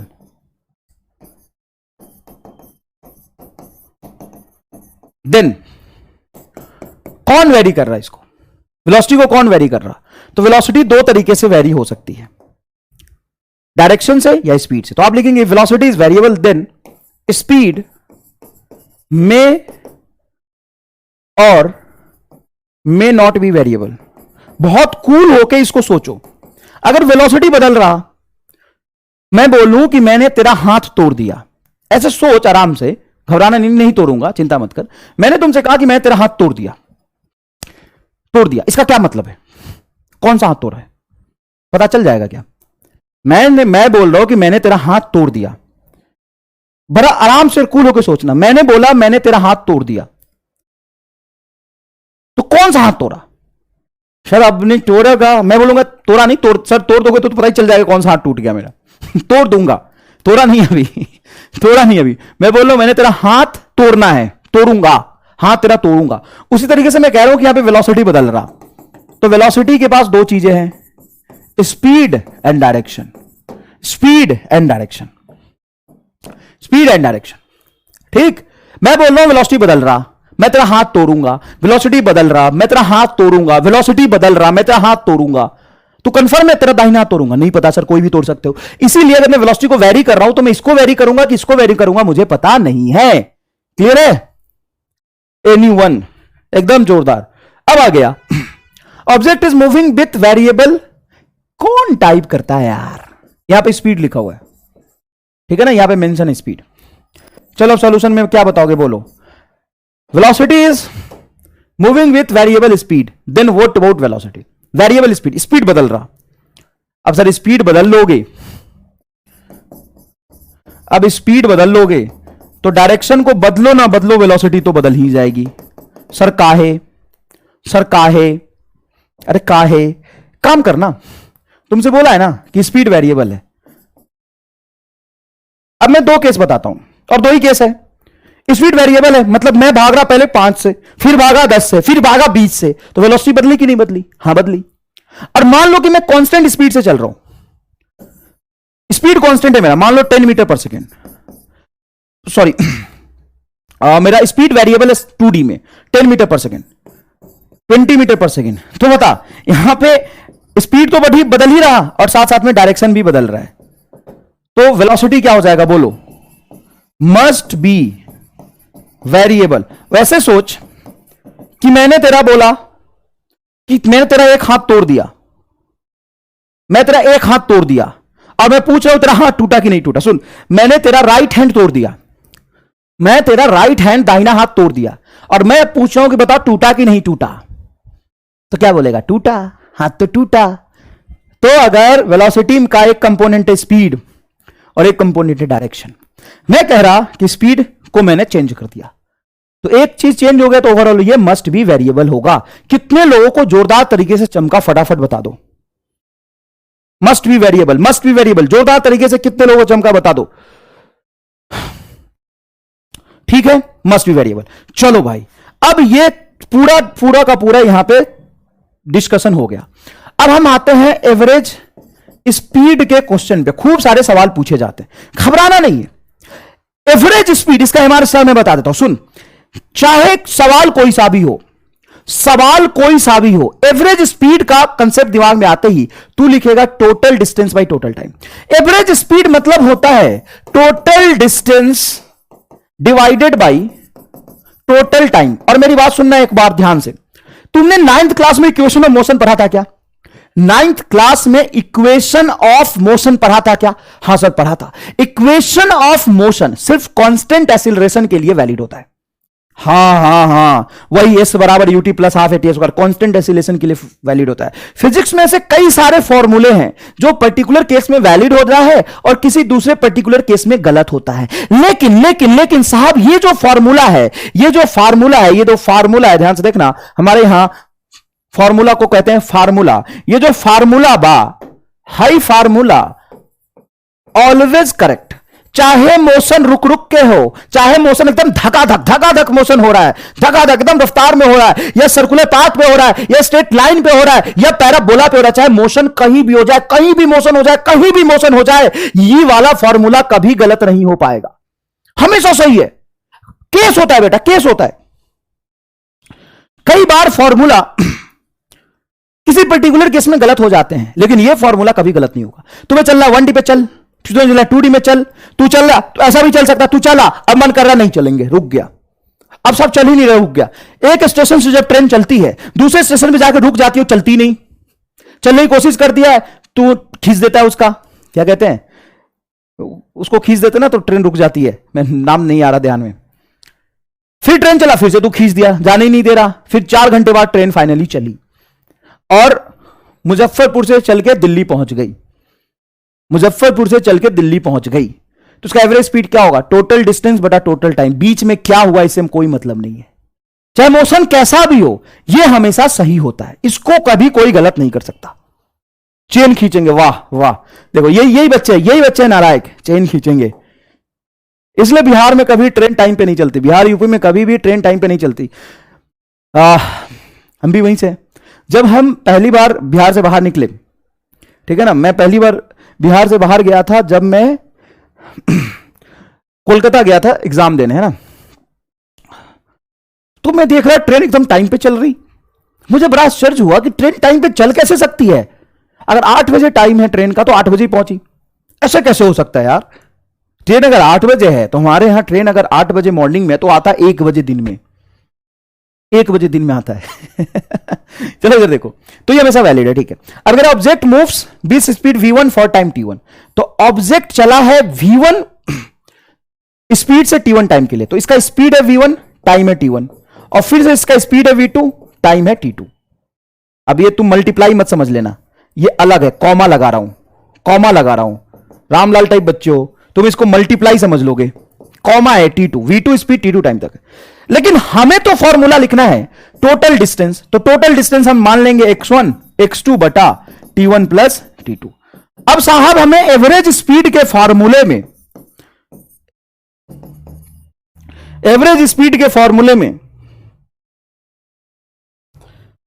बहुत मजे आ रहे हैं बच्चों को, वाह यार सर, ऐसी ऐसी काम की बातें बताओ, ये सब हमारे काम की है ही नहीं। रामलाल इधर देख, अब बेटा देखो यहां पे आप लिख सकते हो distance is equal to speed into time. देखो यहां से यहां तक कंटिन्यूसली स्पीड है v1 और टाइम लिया t1, तो डिस्टेंस स्पीड इंटू टाइम हो जाएगा। तो इसको लिखोगे v1 t1 plus v2 t2 बटा t1 प्लस t2, ठीक है। इफ t1 बराबर t2 बराबर t, इक्वल टाइम इंटरवल, अगर टाइम इंटरवल सेम हो तो एवरेज स्पीड हो जाता है, क्या होता है एवरेज स्पीड बोलो? तो एवरेज स्पीड हो जाएगा, देखो यहां से t1 को रख दूंगा मैं t और t2 को भी रख दूंगा t, t1 को भी t और t2 को भी t, तो ये t और ये t, और यहां पे t हो जाएगा 2t, 2 से सॉरी यहां पे हो जाएगा 2t, लिख ही लेता हूं मैं यहां पे v1 प्लस v2 बाहर t और यहां पे हो जाएगा 2t, तो t से t कैंसिल, ये हो जाएगा 2, तो v1 plus v2 by 2 is a correct answer. तो सिंपल ये मीन आ जाता है। सवाल तुमसे ऐसे ही पूछ सकता है कि मान लो ऑब्जेक्ट ए से चला, v1 स्पीड था t1 टाइम तक, हो, फिर ऑब्जेक्ट v2 स्पीड से चला t1 टाइम तक, फिर ऑब्जेक्ट v3 स्पीड से चला t1 टाइम तक। मतलब हो गया कि 3 इक्वल टाइम इंटरवल। तो हम इसको डायरेक्ट सॉल्व नहीं करेंगे, अभी हम अभी कंसेप्ट सीख रहे हैं, तो हम बोलेंगे average speed is equal to total distance. तो जर्नी को कितने पार्ट में बांटा? ये 3 पार्ट में। ए से गया बी पे, बी से गया सी पे और सी से गया डी पे। तो कितने पार्ट में बांटा? 3 इक्वल पार्ट। देखो 3 equal part in terms of time, 3 equal part in terms of time. यहां से यहां तक कितना टाइम लिया? T1, यहां से T1, यहां से यहां तक T1। स्पीड है V1, V2, V3। तो हम लिखेंगे टोटल डिस्टेंस बटा टोटल स्पीड। हम क्या लिखेंगे? Total distance divided by total speed. Total distance बोलो रामलाल, टोटल डिस्टेंस और नहीं दिया हुआ है तो मान लो x1 plus x2 plus x3 divided by T1 plus T1 plus T1। Sir तीनों में T1 T1 T1। हां भाई टाइम मैंने लिखा है T1 T1 T1।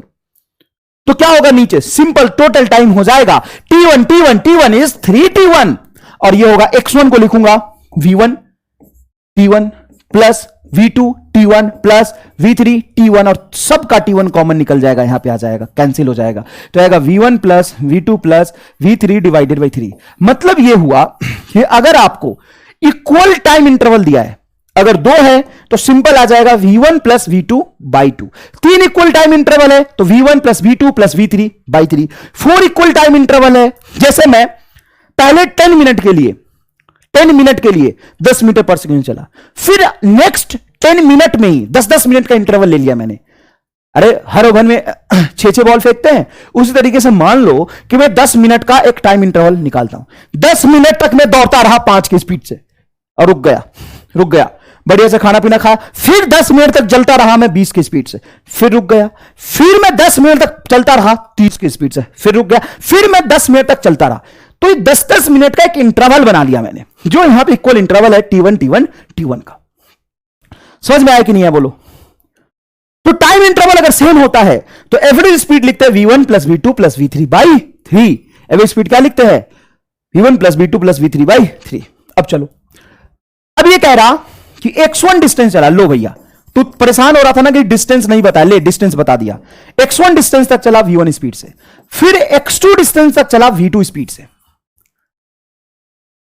x2 distance with speed V2, then average speed of the total journey. मैं जब 11th class में था ना तो कंसेप्ट तो सारा सीख गया था, मुझे जर्नी का मतलब समझ नहीं आता था, है ना। तुम्हारे में से कई सारे रामलाल हैं, सब तो ठीक है सर, जर्नी मतलब क्या होता है? जर्नी मतलब यात्रा, यहां से यहां तक पहुंचा तो पूरे जर्नी का मतलब ए से सी तक का एवरेज स्पीड बताओ। What is average speed? तो साहब एवरेज स्पीड हो जाएगा सर टोटल डिस्टेंस। सर पिछले सवाल में डिस्टेंस हमको नहीं दिया था, है दादा, नहीं दिया था सर। काहे नहीं दिया था? कहां दिया था बता, कहां दिया था? स्पीड दिया था और टाइम दिया था, 2 चीजें दिया था, टाइम डिस्टेंस नहीं दिया था। ले तुम्हें डिस्टेंस दे दिया। हां सर आप ठीक बा हो, x1 डिस्टेंस दिलवा और ई बा x2 डिस्टेंस, तो x1 plus x2 total distance. Sir इस बार धोखा हुआ है नीचे टाइम में, हमें डिस्टेंस तो बताया x1 लेकिन टाइम हमको नहीं बताया, हां तो टाइम हम यहां से निकालेंगे, speed is equal to distance upon time, distance upon time. तो टाइम इज इक्वल टू हो जाएगा डिस्टेंस अपॉन स्पीड, यहां से निकालेंगे। यहां से तक डिस्टेंस बोलो कितना है sir? x1 as it is रहने दो, टोटल जर्नी का डिस्टेंस हो गया x1 और x2। टाइम बताओ d बाई s1, सॉरी यहां से तक t1 टाइम हो जाएगा आपका, distance x1 by v1 plus x2 by v2। तो ये तो जनरलाइज फॉर्मूला हो गया, लेकिन सारे फॉर्मूले का शुरुआत मैंने कहां से किया है वो बहुत इंपॉर्टेंट है। सारे फॉर्मूले का शुरुआत मैंने कहां से किया है? Total distance divided by total time से, total distance divided by total time से। If equal distance interval equal distance interval, इसका मतलब यह हो गया कि x1 is equal to x2 is equal to x। तो एवरेज स्पीड क्या होगा? तो ध्यान से देखना बेटा, इस फॉर्मूले में x1 और x2 को मैं x पुट करूंगा तो x क्या होगा? 2x। तो यहां जाएगा ये 2x डिवाइडेड बाई ये होगा x by v1 x by v2, तो x बाहर निकल जाएगा 1 upon v1 plus 1 upon v2। यहां से बेटा एक काम करो, ध्यान से सुनना कि x से x तो कैंसिल हो गया, ठीक है sir. 1 upon v1 1 upon v2 denominator में एलसीएम ले लो तो v1 इंटू v2 मल्टीप्लाई हो जाएगा, ऊपर चला जाएगा, तो ये हो जाएगा 2v1 v2 बटा v1 प्लस v2। ले खुश हो जा, रो मत, इसी के लिए रो रहा था ना, ले 2v1v2 बटा v1 प्लस v2, ठीक है। अब सुनो, मान लो कोई ऑब्जेक्ट ए से चलना शुरू किया, x नॉट डिस्टेंस चला, कितना चला, x not distance with speed v1, comma यहां पे, और जर्नी को खत्म कर लिया b पे, जर्नी को खत्म कर लिया b पे। अब फिर b से चला x not distance with speed v2 और जर्नी को खत्म किया c पे, और फिर c से चला x नॉट डिस्टेंस और जर्नी को खत्म कर लिया v3 पे। x नॉट डिस्टेंस चला v3 स्पीड से। अब एवरेज स्पीड बताओ टोटल जर्नी का, एवरेज स्पीड बताओ टोटल जर्नी का। देखो ये कैसे चल रहा, देखो मैं पहले दौड़ के दिखाया था ना, 10-10 मिनट के इंटरवल में दौड़ रहा था। अब मैं कैसे दौड़ूंगा, देखो तुम कभी सुने हो डाक बम बोल बम, सुने हो डाक बम बोल बम, है ना, बिहार वाले यूपी वाले जानते होंगे डाक बम बोल बम। तो मैं जब 7th क्लास में था ना, 7th क्लास में ऑफिशियली तो था ही नहीं मैं कभी लेकिन बच्चा था 7th 8th 9th में जब भी था, तो मैं जाता था डाक बम। पहले बहुत छोटा था तो जाता था बोल बम और फिर जाता था डाक बम। बहुत सारे बच्चे नहीं समझ रहे होंगे, उसका मतलब होता है कि हम गंगा किनारे जाते हैं और वहां से जल उठाते, जल, और उस जल को पीठ पे रखते हैं या कांवर पे रखते हैं और हम जाते हैं मंदिर में। और वो मंदिर वहां से होता है, जैसे पटना के पास है घाट, वहां से पहलेजा घाट और बहुत सारे घाट है, वहां से हम गंगा किनारे से गंगा जल उठाते हैं। और मुजफ्फरपुर में है एक, वहां पे जाके बाबा गरीबनाथ पे जल डालते हैं। तो उसमें क्या होता है कि जब लोग बोलबम जाते हैं ना, तो ऐसा करते हैं कि चलो हमने यहां से जल उठाया, क्या उठाया, जल उठाया, है ना, बहुत बढ़िया, बच्चे को मजा आ रहा एकदम, yes sir yes sir, Jharkhand में है, बहुत बढ़िया, वहां भी गए थे। तो जल उठाया, ऐसे जल उठाया और सोचा कि चलो अब हम पहले 20 किलोमीटर चलेंगे बिना रुके। कोई वाला ये सवाल हो गया कि 20 किलोमीटर से चला, पहले एकदम जोश होता है, एकदम जोश में चलते, एकदम जय बोलबम बोलबम बोलबम बोलबम बोलबम बोलबम, एकदम तेजी से बोलबम डाक बम बोलबम, जय भोले जय भोले जय भोले, और रफ्तार रहता है 50 मीटर पर सेकंड से, जय भोले जय भोले जय भोले, 50 मीटर पर सेकंड से साहब, ठीक है। 20 किलोमीटर चल के रुक गए, 20 मिनट पूरा मैं गया, मुझे याद है हाजीपुर से जल उठाते हैं, उसके बाद आता है सराय, तो हाजीपुर से सराय तक एकदम जोश में रहते हैं, 20-30 किलोमीटर ही है, 20 किलोमीटर तक एकदम जोश में रहते हैं। उसके बाद वहां से चलते हैं आगे, अब थोड़ा सा पैर थक जाता है, स्पीड हो जाता है 10 किलोमीटर, सॉरी फिर से 20 किलोमीटर आगे चलते हैं और स्पीड रहता है 30 मीटर पर सेकेंड। फिर चलते हैं भगवानपुर, ठीक है, यहां पे मैं पढ़ा हूं, मेरा स्कूल बेसिक जो चरवा विद्यालय था ना, वो यही पे था भगवानपुर में। वैसे मैं हूं बेसिकली मुजफ्फरपुर मोतिहारी के साइड का, लेकिन मैं यहां से पढ़ा हूं। अब यहां से भगवानपुर में आके फिर रुके, फिर आगे बढ़े, फिर जब आगे बढ़े तो और ज्यादा थक गए, तो स्पीड हो गया 10 मीटर पर सेकेंड, फिर से 20 किलोमीटर चले और फिर पहुंचे हम तुर्की, ये जगह का नाम है, और फिर लास्ट में मुजफ्फरपुर, फिर 20 किलोमीटर चला। एग्जाम्पल दे रहा हूं, ये मत बोलना सर 20 किलोमीटर नहीं 10 किलोमीटर, ये धोखा किया आपने, तो ये एग्जाम्पल है बेटा बस। हर हर महादेव, बहुत बढ़िया, हर हर महादेव। और जाके ये रहा एमआर, बाल कम है थोड़े से, पहले बाल खूब था, ये रहा एमआर, एमआर ने जल उठाया और एमआर पहले एकदम जोश में 20 किलोमीटर चला, फिर एमआर का जोश हो गया फुस, है ना, जोश खत्म हो गया। उसके बाद फिर 20 किलोमीटर तक 30 मीटर पर सेकंड चला, फिर 20 किलोमीटर तक 10 मीटर पर सेकंड से चला, और फिर एकदम ऐसे 5 मीटर पर सेकंड से चल रहा है। और ये रहा बाबा भोलेनाथ, बाबा भोलेनाथ। अब बताओ पूरे जर्नी में एवरेज स्पीड क्या होगा एमआर का?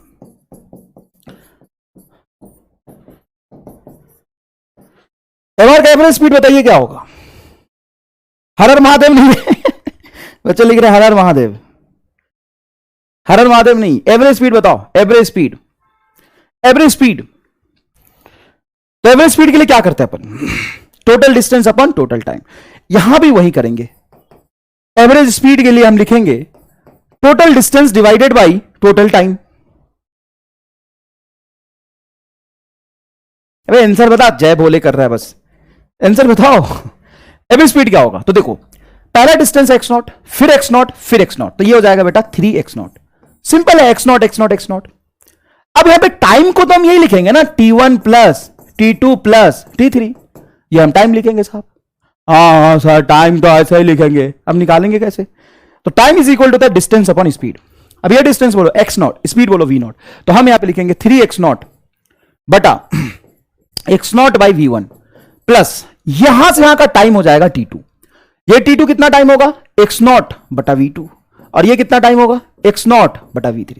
यहां से x नॉट बाहर निकल जाएगा कॉमन, इतना तो मैथमेटिक्स आता होगा, कॉमन निकल जाएगा। इस x नॉट से x नॉट काटा, इस x नॉट को x नॉट से काट दिया। जब ये काटा तो बच्चा पूछता है सर ऊपर में एक x नॉट है और नीचे 3x नॉट है, ये तीनों x नॉट को एक ही x नॉट से कैसे काट दिया साहब? एकदम जोरदार। एक बच्चा कहता है कि सर ऊपर के x नॉट से एक x नॉट से तो एक ही x नॉट कटेगा ना, तीनों को कैसे काट दिया? डूब मर तू जाके, बाबा भोले के शरण में जा, 2 बार जल चढ़ा गया, जल चढ़ा के। जब भी समझ रहा है ना तो जल चढ़ा गया बाबा को पहले, तब समझ आएगा। मेरा भी उद्धार ऐसे ही हुआ था, बाबा को जल चढ़ाने से। देखो यहां पे स्पीड क्या होगा, तो 1/v1 plus 1/v2 plus 1/v3। अब फॉर्मूला को यहां रहने दो, और चाहोगे तो एलसीएम निकाल लो, सॉल्व कर लो।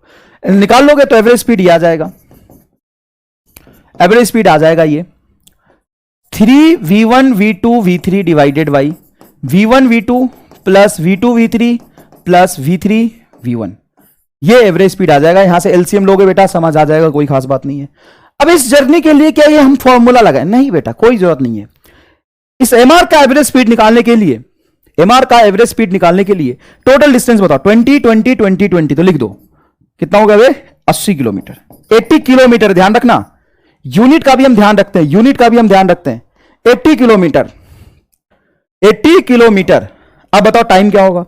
तो टाइम होगा, डिस्टेंस बोलो 20 किलोमीटर बटा, एक काम करूं, यूनिट का लोचा ज्यादा हो जाएगा, चिंता मत करो, इसको किलोमीटर पर सेकंड कर दो, सॉरी किलोमीटर पर आवर कर दो, किलोमीटर पर आवर कर दो, है ना?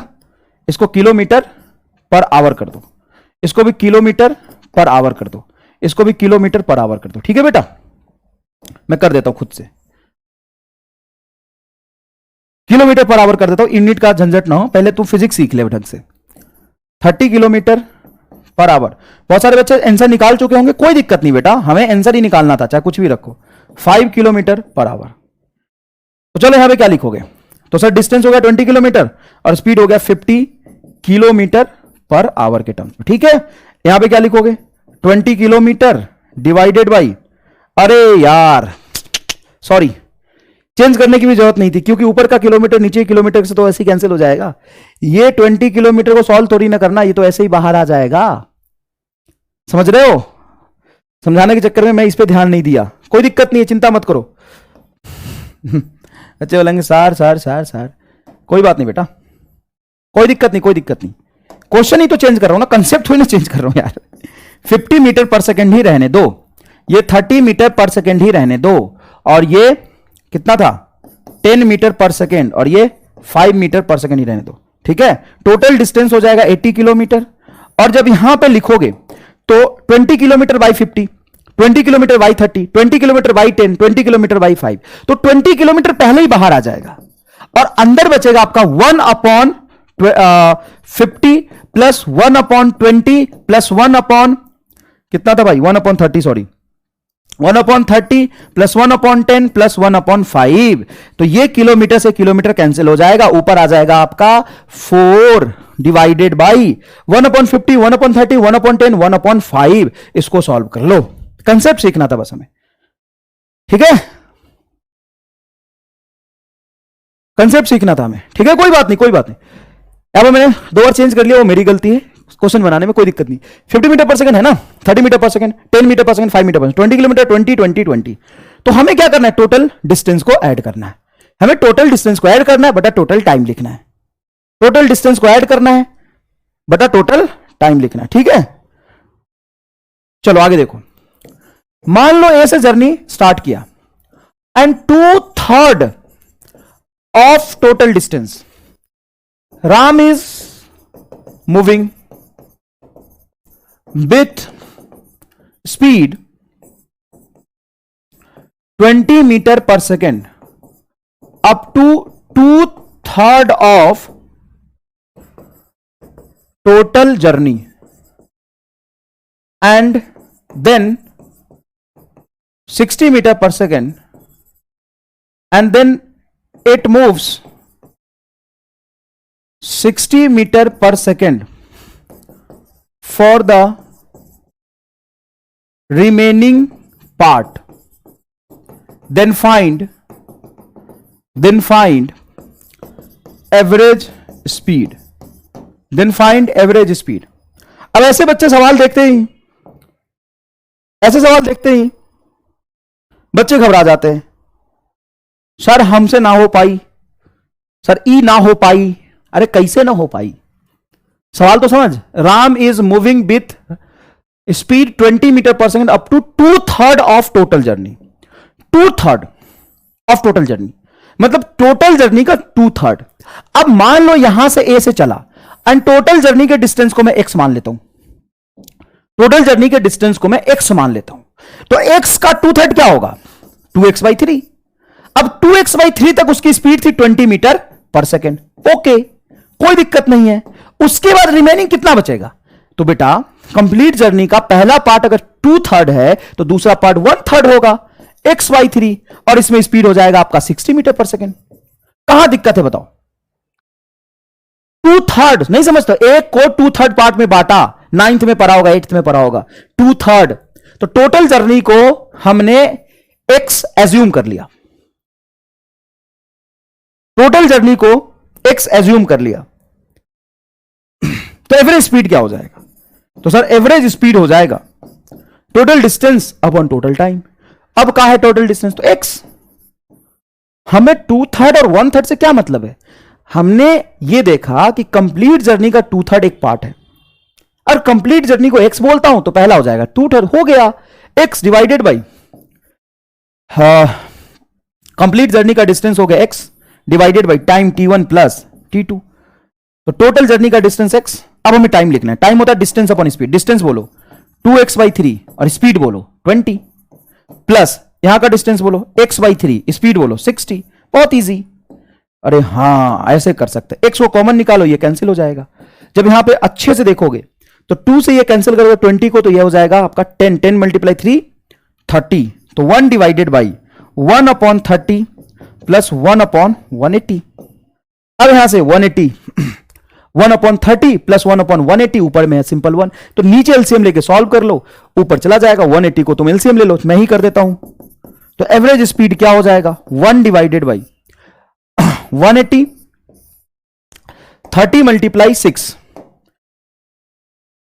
तो ऊपर हो जाएगा 6 plus 1, 180 by 7 metre per second is a correct answer. मेरे से पहले ही बच्चे सॉल्व कर चुके हैं। 180 by 7 too easy, yes too easy, too easy. अब इसमें 2/3 दिया हो या 2/5 दिया हो, तो जब भी ऐसा सवाल हो तो टोटल जर्नी को आप x मान ले। टोटल जर्नी को क्या मानेंगे आप? x मानेंगे। उसके बाद सवाल देखो एकदम तुरंत से सॉल्व हो जाएगा।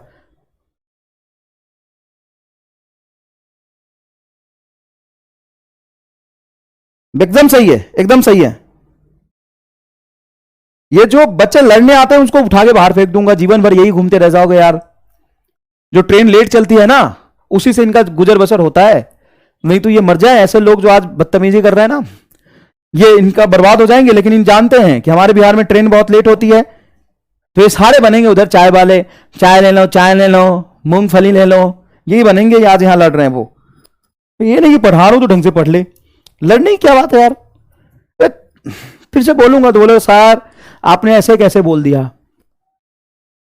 तुम्हारी कोई औकात नहीं है, और हमारी भी नहीं थी जब हम पढ़ते थे। सुनो मेरी बात, ऐसा नहीं कि हम एटीट्यूड, अब हुआ एटीट्यूड, और एटीट्यूड को कमाया है।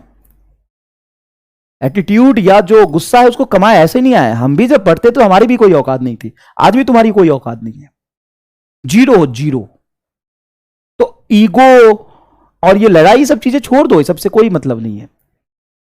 लेकिन तब जब तुम डॉक्टर बन जाओगे आज से 10 साल बाद, और भगवान करे जरूरत ना पड़े, लेकिन अगर जरूरत पड़ी और मैं तुम्हारे पास आया तो मैं भी अपना हाथ दोनों पीछे करके और हल्का सा गर्दन नीचे करके तुमसे बात करूंगा।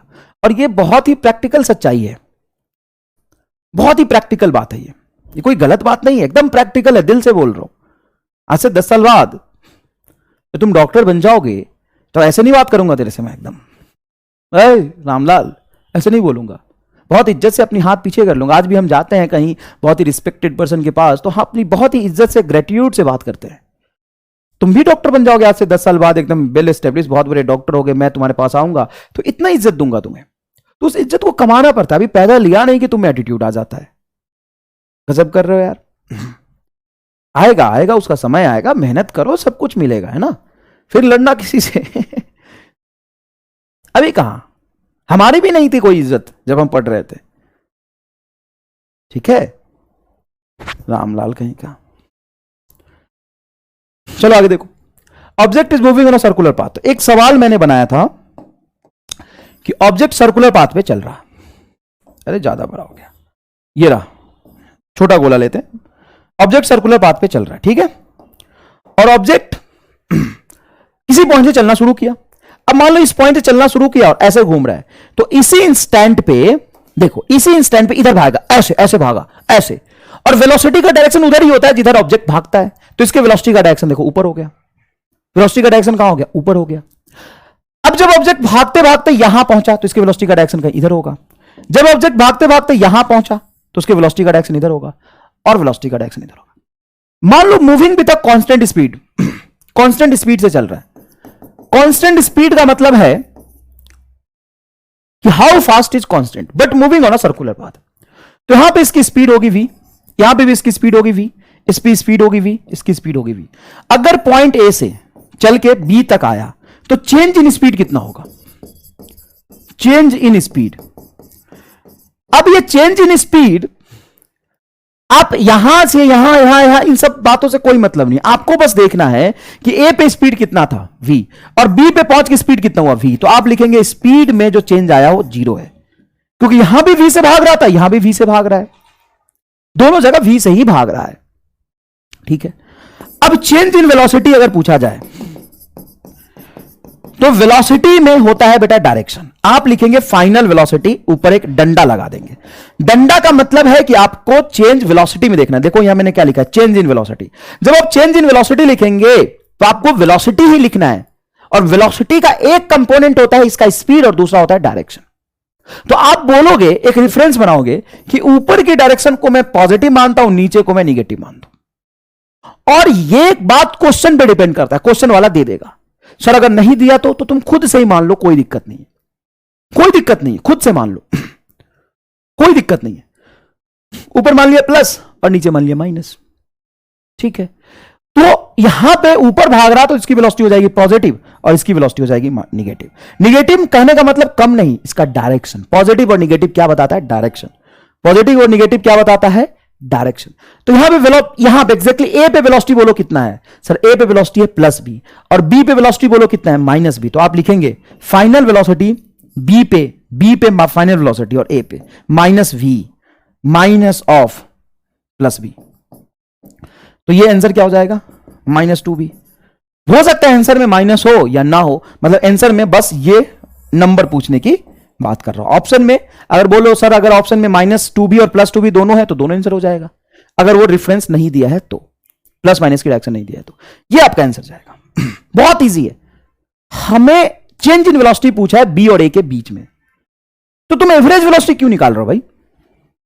सर वो एक इंटरवल हो गया था तो इसलिए हमने एवरेज नहीं। एवरेज वेलोसिटी एक अलग चीज है। एवरेज वेलोसिटी और चेंज इन वेलोसिटी एक ही चीज है। वेलोसिटी में चेंज का मतलब है कि बी पे वेलोसिटी देखिए कहां है और ए पे वेलोसिटी देखिए कहां है। वो किसी दो पॉइंट के बीच में चेंज पूछ रहा है। मान लो जब तुम ए पे थे तो तुम्हारे पास 1 रुपया था और बी पे पहुंचे तो 10 रुपया, तो चेंज कितना हुआ, तो 10 - 1। ये कह रहा है बी पे वेलोसिटी में से ए की वेलोसिटी को सब्ट्रैक्ट करो, दैट्स इट। बीच का पाथ हमें कंसीडर करने की कोई जरूरत नहीं है, बीच का पाथ हमें कंसीडर करने की कोई जरूरत नहीं है। मैंने इस सवाल के साथ ये क्यों समझाया, क्योंकि ये सवाल अलग है। Object is moving on a circular path with constant speed, then find average velocity when it complete half revolution. Average velocity में चेंज कहां लिखा है बता तो तुम जबरदस्ती उसमें चेंज क्यों घुसा रहे हो। एवरेज वेलोसिटी में चेंज कहां लिखा है? एवरेज वेलोसिटी का सिंपल कंसेप्ट होता है एवरेज वेलोसिटी टोटल डिस्प्लेसमेंट। इसमें चेंज इन वेलोसिटी कहां है? मैं पूछता हूं चेंज इन वेलोसिटी और एवरेज वेलोसिटी एक ही चीज हो गई क्या? Total displacement by total time. Total displacement हो गया तेरा ए से बी तक 2r और टाइम हो जाएगा distance pi R by we.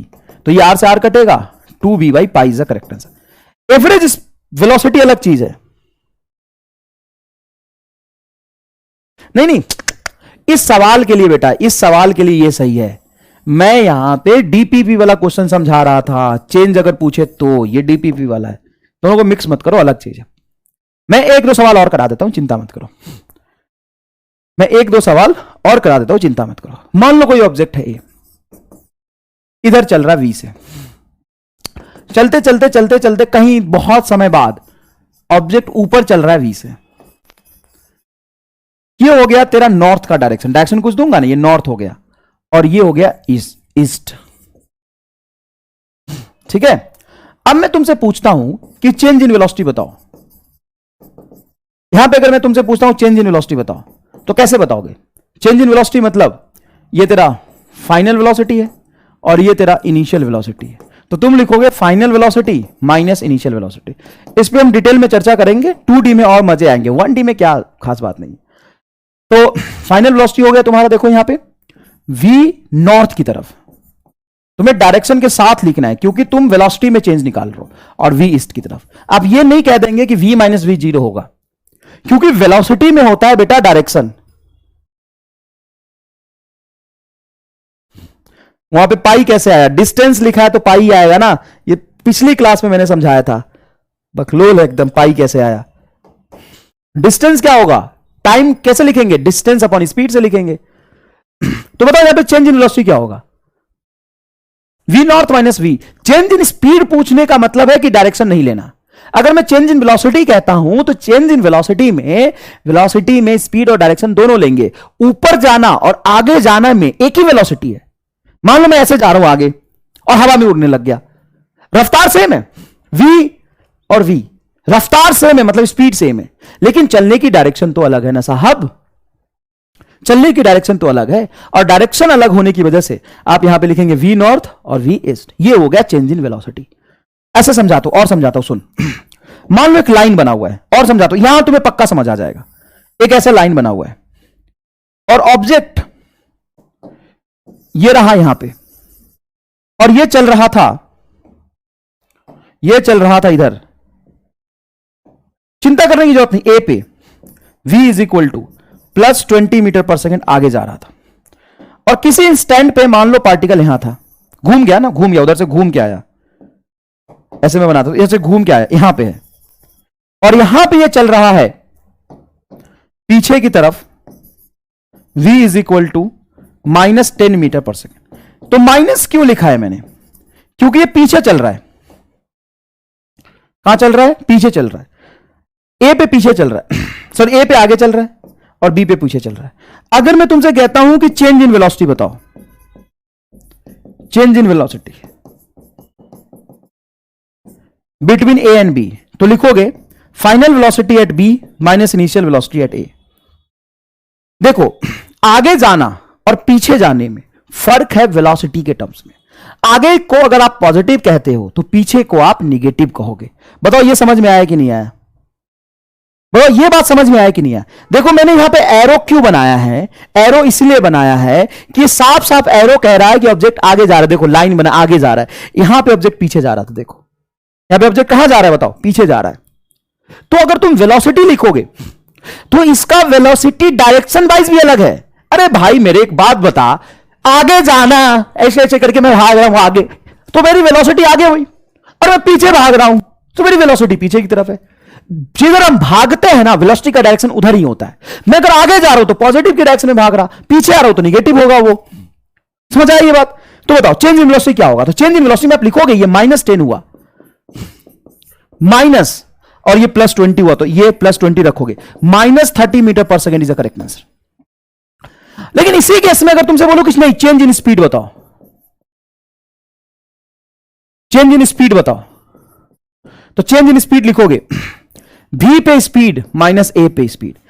Change in speed का जवाब बेटा तुम बताओ, मैं तुमसे सुनना चाहता हूं। स्पीड, चेंज इन स्पीड क्या होगा? चमका, बहुत बढ़िया। अब चमका तो चेंज इन स्पीड भी बताओ। चेंज इन स्पीड, अब स्पीड में हमें इस बात से कोई फर्क नहीं पड़ता है कि हम कहां भाग रहे हैं स्पीड में डायरेक्शन नहीं होता। हाउ फास्ट, हाँ बी पे कितना फास्ट है? 10।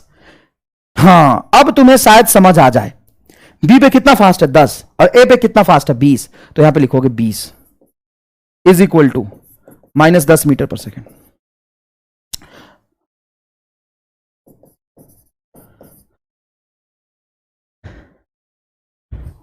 यस यस, -10, 10 जिसका जवाब 10 आया है, -10 आया, दोनों ठीक है, कोई दिक्कत नहीं है ना। Change in speed can be negative. Change in speed तो माइनस हो ही सकता ना। पहले मान लो तू मरा सा चल रहा था 10 मीटर पर सेकेंड से, और थोड़ी बात तू 50 मीटर पर सेकेंड से भाग रहा है, तो फाइनल स्पीड हो गई तेरी 50 और इनिशियल स्पीड हो गई 10। तो 50 - 10 + 40 आएगा। लेकिन मान लो पहले तुम भाग रहे थे बहुत रफ्तार में, बाद में तुम्हारी स्पीड कम हो गई, तो कोई चीज अगर कम होती है तो उसको हम निगेटिव में लेते हैं, फाइनल माइनस इनिशियल। तो फाइनल स्पीड है तेरा 10 और इनिशियल स्पीड है 20, तो ये change in speed can be negative. तो -10 मीटर पर सेकेंड, तुम्हारा 10 भी है तो भी चलेगा, कोई दिक्कत नहीं है, रोने की बात नहीं है, तुम्हारा 10 भी आ जाए तो भी चलेगा। चलो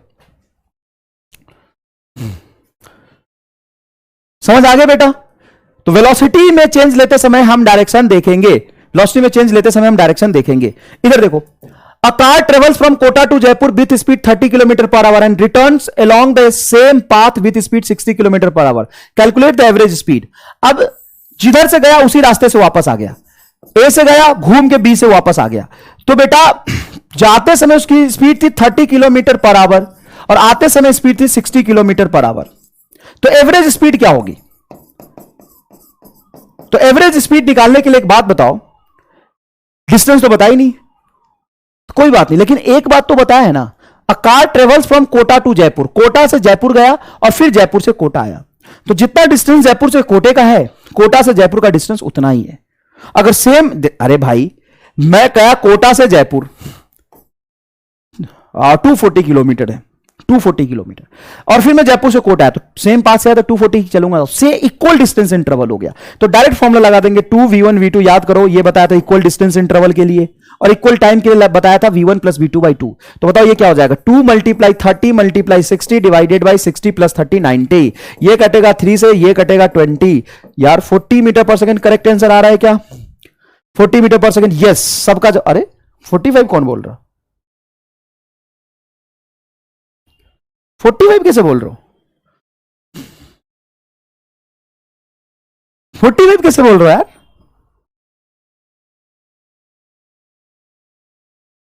अच्छा केमिस्ट्री क्लास है तुम्हारी क्या? तो अभी तो टाइम है यार। अच्छा तुम्हें डीपीपी सॉल्व नहीं करना, आई एम सॉरी, थोड़ा आज समझाने में टाइम लग गया, तुम्हें डीपीपी सॉल्व नहीं करना। कोई भी बच्चा मैं रिक्वेस्ट कर रहा हूं डाउट मत पूछना डीपीपी का, क्योंकि डीपीपी में मैंने जो सारे सवाल दिए वो एक्सीलरेशन और वेलोसिटी के टर्म्स में दिए हैं, और मैंने अभी एक्सीलरेशन और वेलोसिटी आपको नहीं पढ़ाया, ठीक है? सॉरी वेलोसिटी तो पढ़ा दिया, एक्सीलरेशन नहीं पढ़ाया, तो आज डीपीपी के क्वेश्चन नहीं करना। आई एम सॉरी, मैं पूरा नहीं कर पाया आज, कोई बात नहीं, थोड़ा सा ज्यादा समय लग गया क्योंकि फील लाने में समय लगता है। नेक्स्ट सवाल करते हैं फटाफट। 40 is a correct answer, 40 is a correct answer. A truck moves with a distance 50 kilometre, it covers first half of the distance at speed 200 metre per second and second half with speed v, if average speed of the truck is 100। अब सुनना ध्यान से, truck moves with moves a distance of 50 kilometre, it covers first half of the distance at speed 200 metre per second. पहला आधा distance मतलब वो 100 kilometre हो 25 kilometre हो जाएगा। पहला 25 किलोमीटर को वो कवर किया है 20 मीटर पर सेकेंड से, और दूसरे को v से कवर किया। दोनों इक्वल डिस्टेंस इंटरवल है, तो आप कह सकते हो कि v एवरेज हो जाएगा v1 v2 into 2 × v1 + v2। तो एवरेज स्पीड क्या होगा बोलो सर? एवरेज स्पीड इसका दिया हुआ है, average speed of the truck is 100 meter per second, 100 meter per second दिया हुआ है, इज इक्वल टू 2 × 200 पहले जर्नी का स्पीड है, दूसरे जर्नी का स्पीड है v2 डिवाइडेड बाई 200 + v2। तो 100 से 200 कैंसिल करोगे हो जाएगा 2, यहां पे आ गया आपका 4v2 is equal to 200 plus V2, V2 इधर चला जाएगा, 3V2 is equal to 200, V2 is equal to 200/3। बेटा ऐसा भी तो हो सकता है ना कि पहले आधे डिस्टेंस का स्पीड बता दे, दूसरे आधे डिस्टेंस का स्पीड अननोन है और टोटल एवरेज स्पीड आपको बता दिया। Not possible. 200/3 is a correct answer. 200/3 is a correct answer. ये देखो, body covers first 1/3 of the distance. देखो 1/3 ऑफ द डिस्टेंस मतलब मान लो कि टोटल जर्नी का डिस्टेंस मैं मान लेता हूं 3s। मेरी मर्जी है, मैं कुछ भी मान सकता हूं, मैं x भी मान सकता हूं, मैं s भी मान सकता हूं, मैंने 3x मान लिया। चलो 3x, टोटल जर्नी का डिस्टेंस है 3x। 200/3 is a correct answer. 200/3 is a correct answer. A body covers first 1/3, यहां पे लिखा है ना 1/3, इसलिए मैंने जानबूझ के यहां पे क्या लिखा है 1/3, इसीलिए मैंने जानबूझ के टोटल जर्नी के डिस्टेंस को 3x मान लिया। 3x का 1/3 क्या होगा सर? x। तो यहां से x का स्पीड हो गया तुम्हारा 10 meter per second. And same direction the second 1/3 मतलब फिर से x, और फिर से लास्ट में फिर x ही बचेगा, 20 metre per second, and last में 1/3 30 मीटर पर सेकेंड। अगर टोटल जर्नी का डिस्टेंस मैं 3x मानता हूं तो फर्स्ट 1/3 हो जाएगा x, सेकेंड 1/3 x, और फिर x। 3 1/3 1/3 3 इक्वल पार्ट में कवर किया है। अब इसके लिए फॉर्मूला याद रखने की जरूरत नहीं है, आप यहां पे सॉल्व कर लो अच्छे से। देखो एवरेज स्पीड क्या होता है? Total distance divided by total time. तो x x x ये हो जाएगा 3x divided by total time. तो टोटल टाइम को कैसे लिखोगे? टोटल टाइम, यहां का टाइम हो जाएगा आपका डिस्टेंस अपॉन स्पीड 10, प्लस ये हो जाएगा x divided by 20 plus x divided by 30। यहां से x x कॉमन लेके कैंसिल कर सकते हो, ये कैंसिल हो गया, ये बचेगा 3 डिवाइडेड बाय 1/10 प्लस 1/20 प्लस 1/30। बेटा एलसीएम लेके नीचे वाला टर्म सॉल्व कर लो, फिर ऊपर ले जाओ, आंसर आ जाएगा। कोई खास बात नहीं है, ठीक है, कोई खास बात नहीं, बहुत इजी है। A bus travel its half distance of journey with speed 5 metre per second. ठीक है, bus travels its half distance of the journey with speed 5 metre per second. Last question है बेटा, चिंता नहीं करना, अभी 2-3 मिनट अभी समय है मेरे पास, 2-3 मिनट का समय है मेरे पास, चिंता नहीं करना, बकलोली नहीं करना, ध्यान से सुनो। हाँ, डीपीपी तुम्हें आज सॉल्व नहीं करना, रिक्वेस्ट कर रहा हूं, डीपीपी का डाउट मत पूछना बेटा, अभी मैंने नहीं पढ़ा है, एक्सीलरेशन पे बनाए सारे के सारे डीपीपी। बताओ क्या समझ आया? डीपीपी सॉल्व नहीं करना है, और अगर कोई कल डीपीपी का डाउट पूछे तो उसको तुम ही बताओगे कि डीपीपी अभी सॉल्व करने से सर ने मना किया था।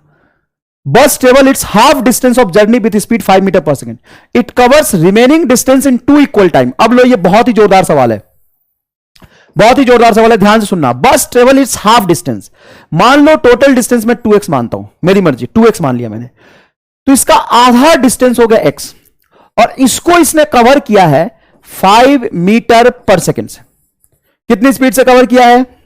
5 मीटर पर सेकेंड से। जोरदार सवाल है, थोड़ा रुक जाना, ढंग से सुनना। Okay sir, okay. It covers remaining distance in 2 equal time interval, in equal time interval.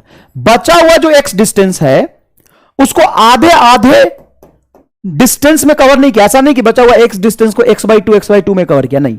उसके बाद उसने क्या किया कि रिमेनिंग जो आधा जर्नी था उसको 2 इक्वल टाइम t मान लिया और टाइम t मान लिया, 2 इक्वल टाइम में कवर किया है with speed 15 metre per second. अच्छा, यहां पे सवाल में स्प्रिंट है थोड़ा सा, यहां पे 25 meter per second and 25 meter per second, ये टाइप करने के लिए दिया था, उन्होंने छोड़ दिया।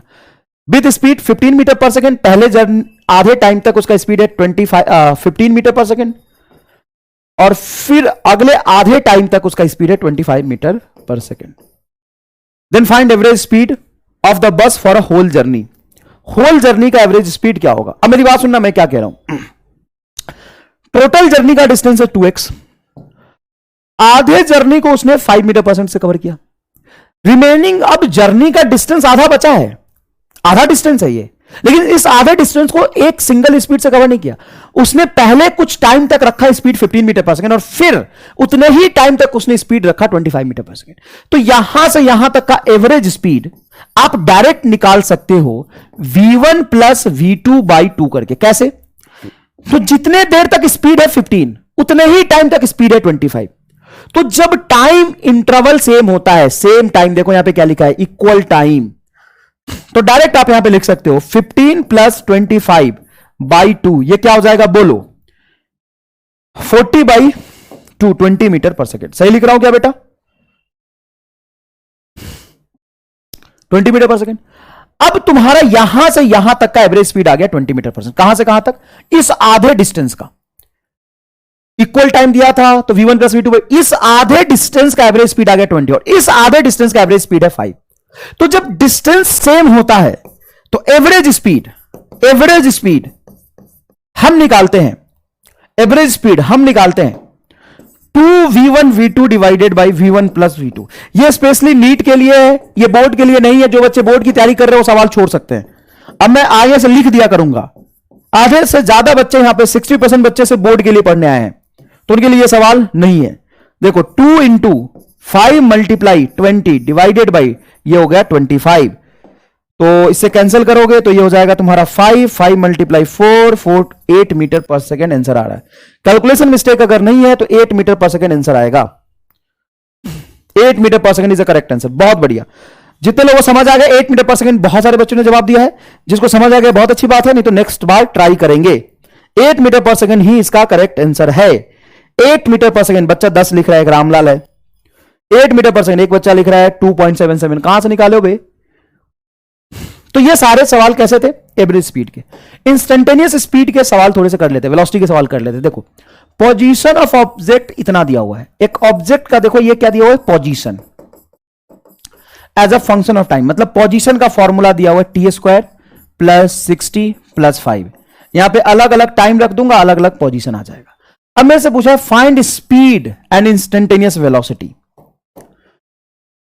एक्स कोऑर्डिनेट ही दिया, वाई नहीं है, मतलब ये एक सिंपल 1D मोशन है। और यहां पे हर जगह देखो प्लस प्लस है, मतलब एक लाइन में चल रहा है। ऐसे देखो ना, टाइम रखते जाओगे इसकी पोजीशन बढ़ती जाएगी। तो इंस्टेंटेनियस स्पीड और इंस्टेंटेनियस वेलोसिटी का मैग्नीट्यूड तो ऐसे भी सेम होता है। तो v instantaneous rate of change in position होता है। Rate of change in position होता है क्या? वेलोसिटी। ठीक है। तो जब आप इसको डिफरेंशिएट करेंगे, d x की जगह पे क्या रखेंगे? t² plus 60 plus 5। आप जानते हैं ना, आपको एवरेज स्पीड नहीं निकालना, इंस्टेंटेनियस स्पीड वेलोसिटी निकालना है। तो इंस्टेंटेनियस स्पीड और इंस्टेंटेनियस वेलोसिटी का मैग्नीट्यूड तो ऐसे भी सेम होता है। तो इसके लिए आपको करना पड़ता है इंस्टेंटेनियस के लिए the rate of change in position with respect to time, differentiation किसका? पोजीशन का। तो ये रहा d बाई डी टी टाइम के रिस्पेक्ट में। तो d बाई डी टी के अंदर x की वैल्यू t² 60 प्लस 5 रख देंगे। तो t² का डिफरेंशिएशन t के रिस्पेक्ट में बताओ क्या होगा? 2t प्लस 60 का डिफरेंशिएशन t के रिस्पेक्ट में 6, 5 का डिफरेंशिएशन t के रिस्पेक्ट में 0। तो इंस्टेंटेनियस वेलोसिटी आपका आ जाएगा 2t प्लस 6। तो सर ये तो 2t प्लस 6 आया। तो आपसे इंस्टेंटेनियस वेलोसिटी 3 अलग अलग टाइम पे पूछी गई है। आपसे पूछा गया है कि एग्जैक्टली 0 सेकेंड पे इंस्टेंटेनियस वेलोसिटी क्या होगा। तो velocity at time t is equal to 0 आप लिखेंगे 2 multiply 0 plus 6 is equal to 6 meter per second. ये आपका इंस्टेंटेनियस वेलोसिटी का फॉर्मूला है। t इज इक्वल टू 1, जब 1 रखेंगे 1 सेकेंड रखेंगे तो 2 मल्टीप्लाई यहां पे t के जगह पे रखेंगे 1 प्लस 6, ये होगा 8 metre per second.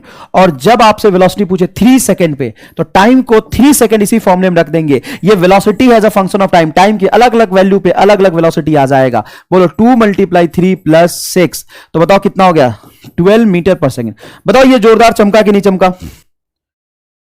12 metre per second. हाँ बिल्कुल सही है, बिल्कुल सही, एकदम जोरदार। अगली क्लास में एकदम ही जोरदार धमाकेदार पढ़ाऊंगा मैं एक्सीलरेशन, मजा आ जाएगा, एकदम एकदम ही मजा आएगा। एक्सीलरेशन बहुत ही जोरदार चीज है। एक्सीलरेशन समझ आ गया मतलब पूरी काइनेमेटिक्स खत्म। क्वेश्चन कैसे सॉल्व होंगे वो एक्सीलरेशन का नेचर ही डिसाइड करता है। अगर एक्सीलरेशन की पूरी फील आ गई मतलब समझो काइनेमेटिक्स खत्म ही हो गया वहां पे, एक्सीलरेशन की फील आ गई तो नेक्स्ट क्लास में हम लोग एक्सीलरेशन पढ़ेंगे, है ना, जोरदार तरीके से। तब तक के लिए बाय। आपकी केमिस्ट्री क्लास है। जय हिंद, जय भारत, फिर मिलते हैं।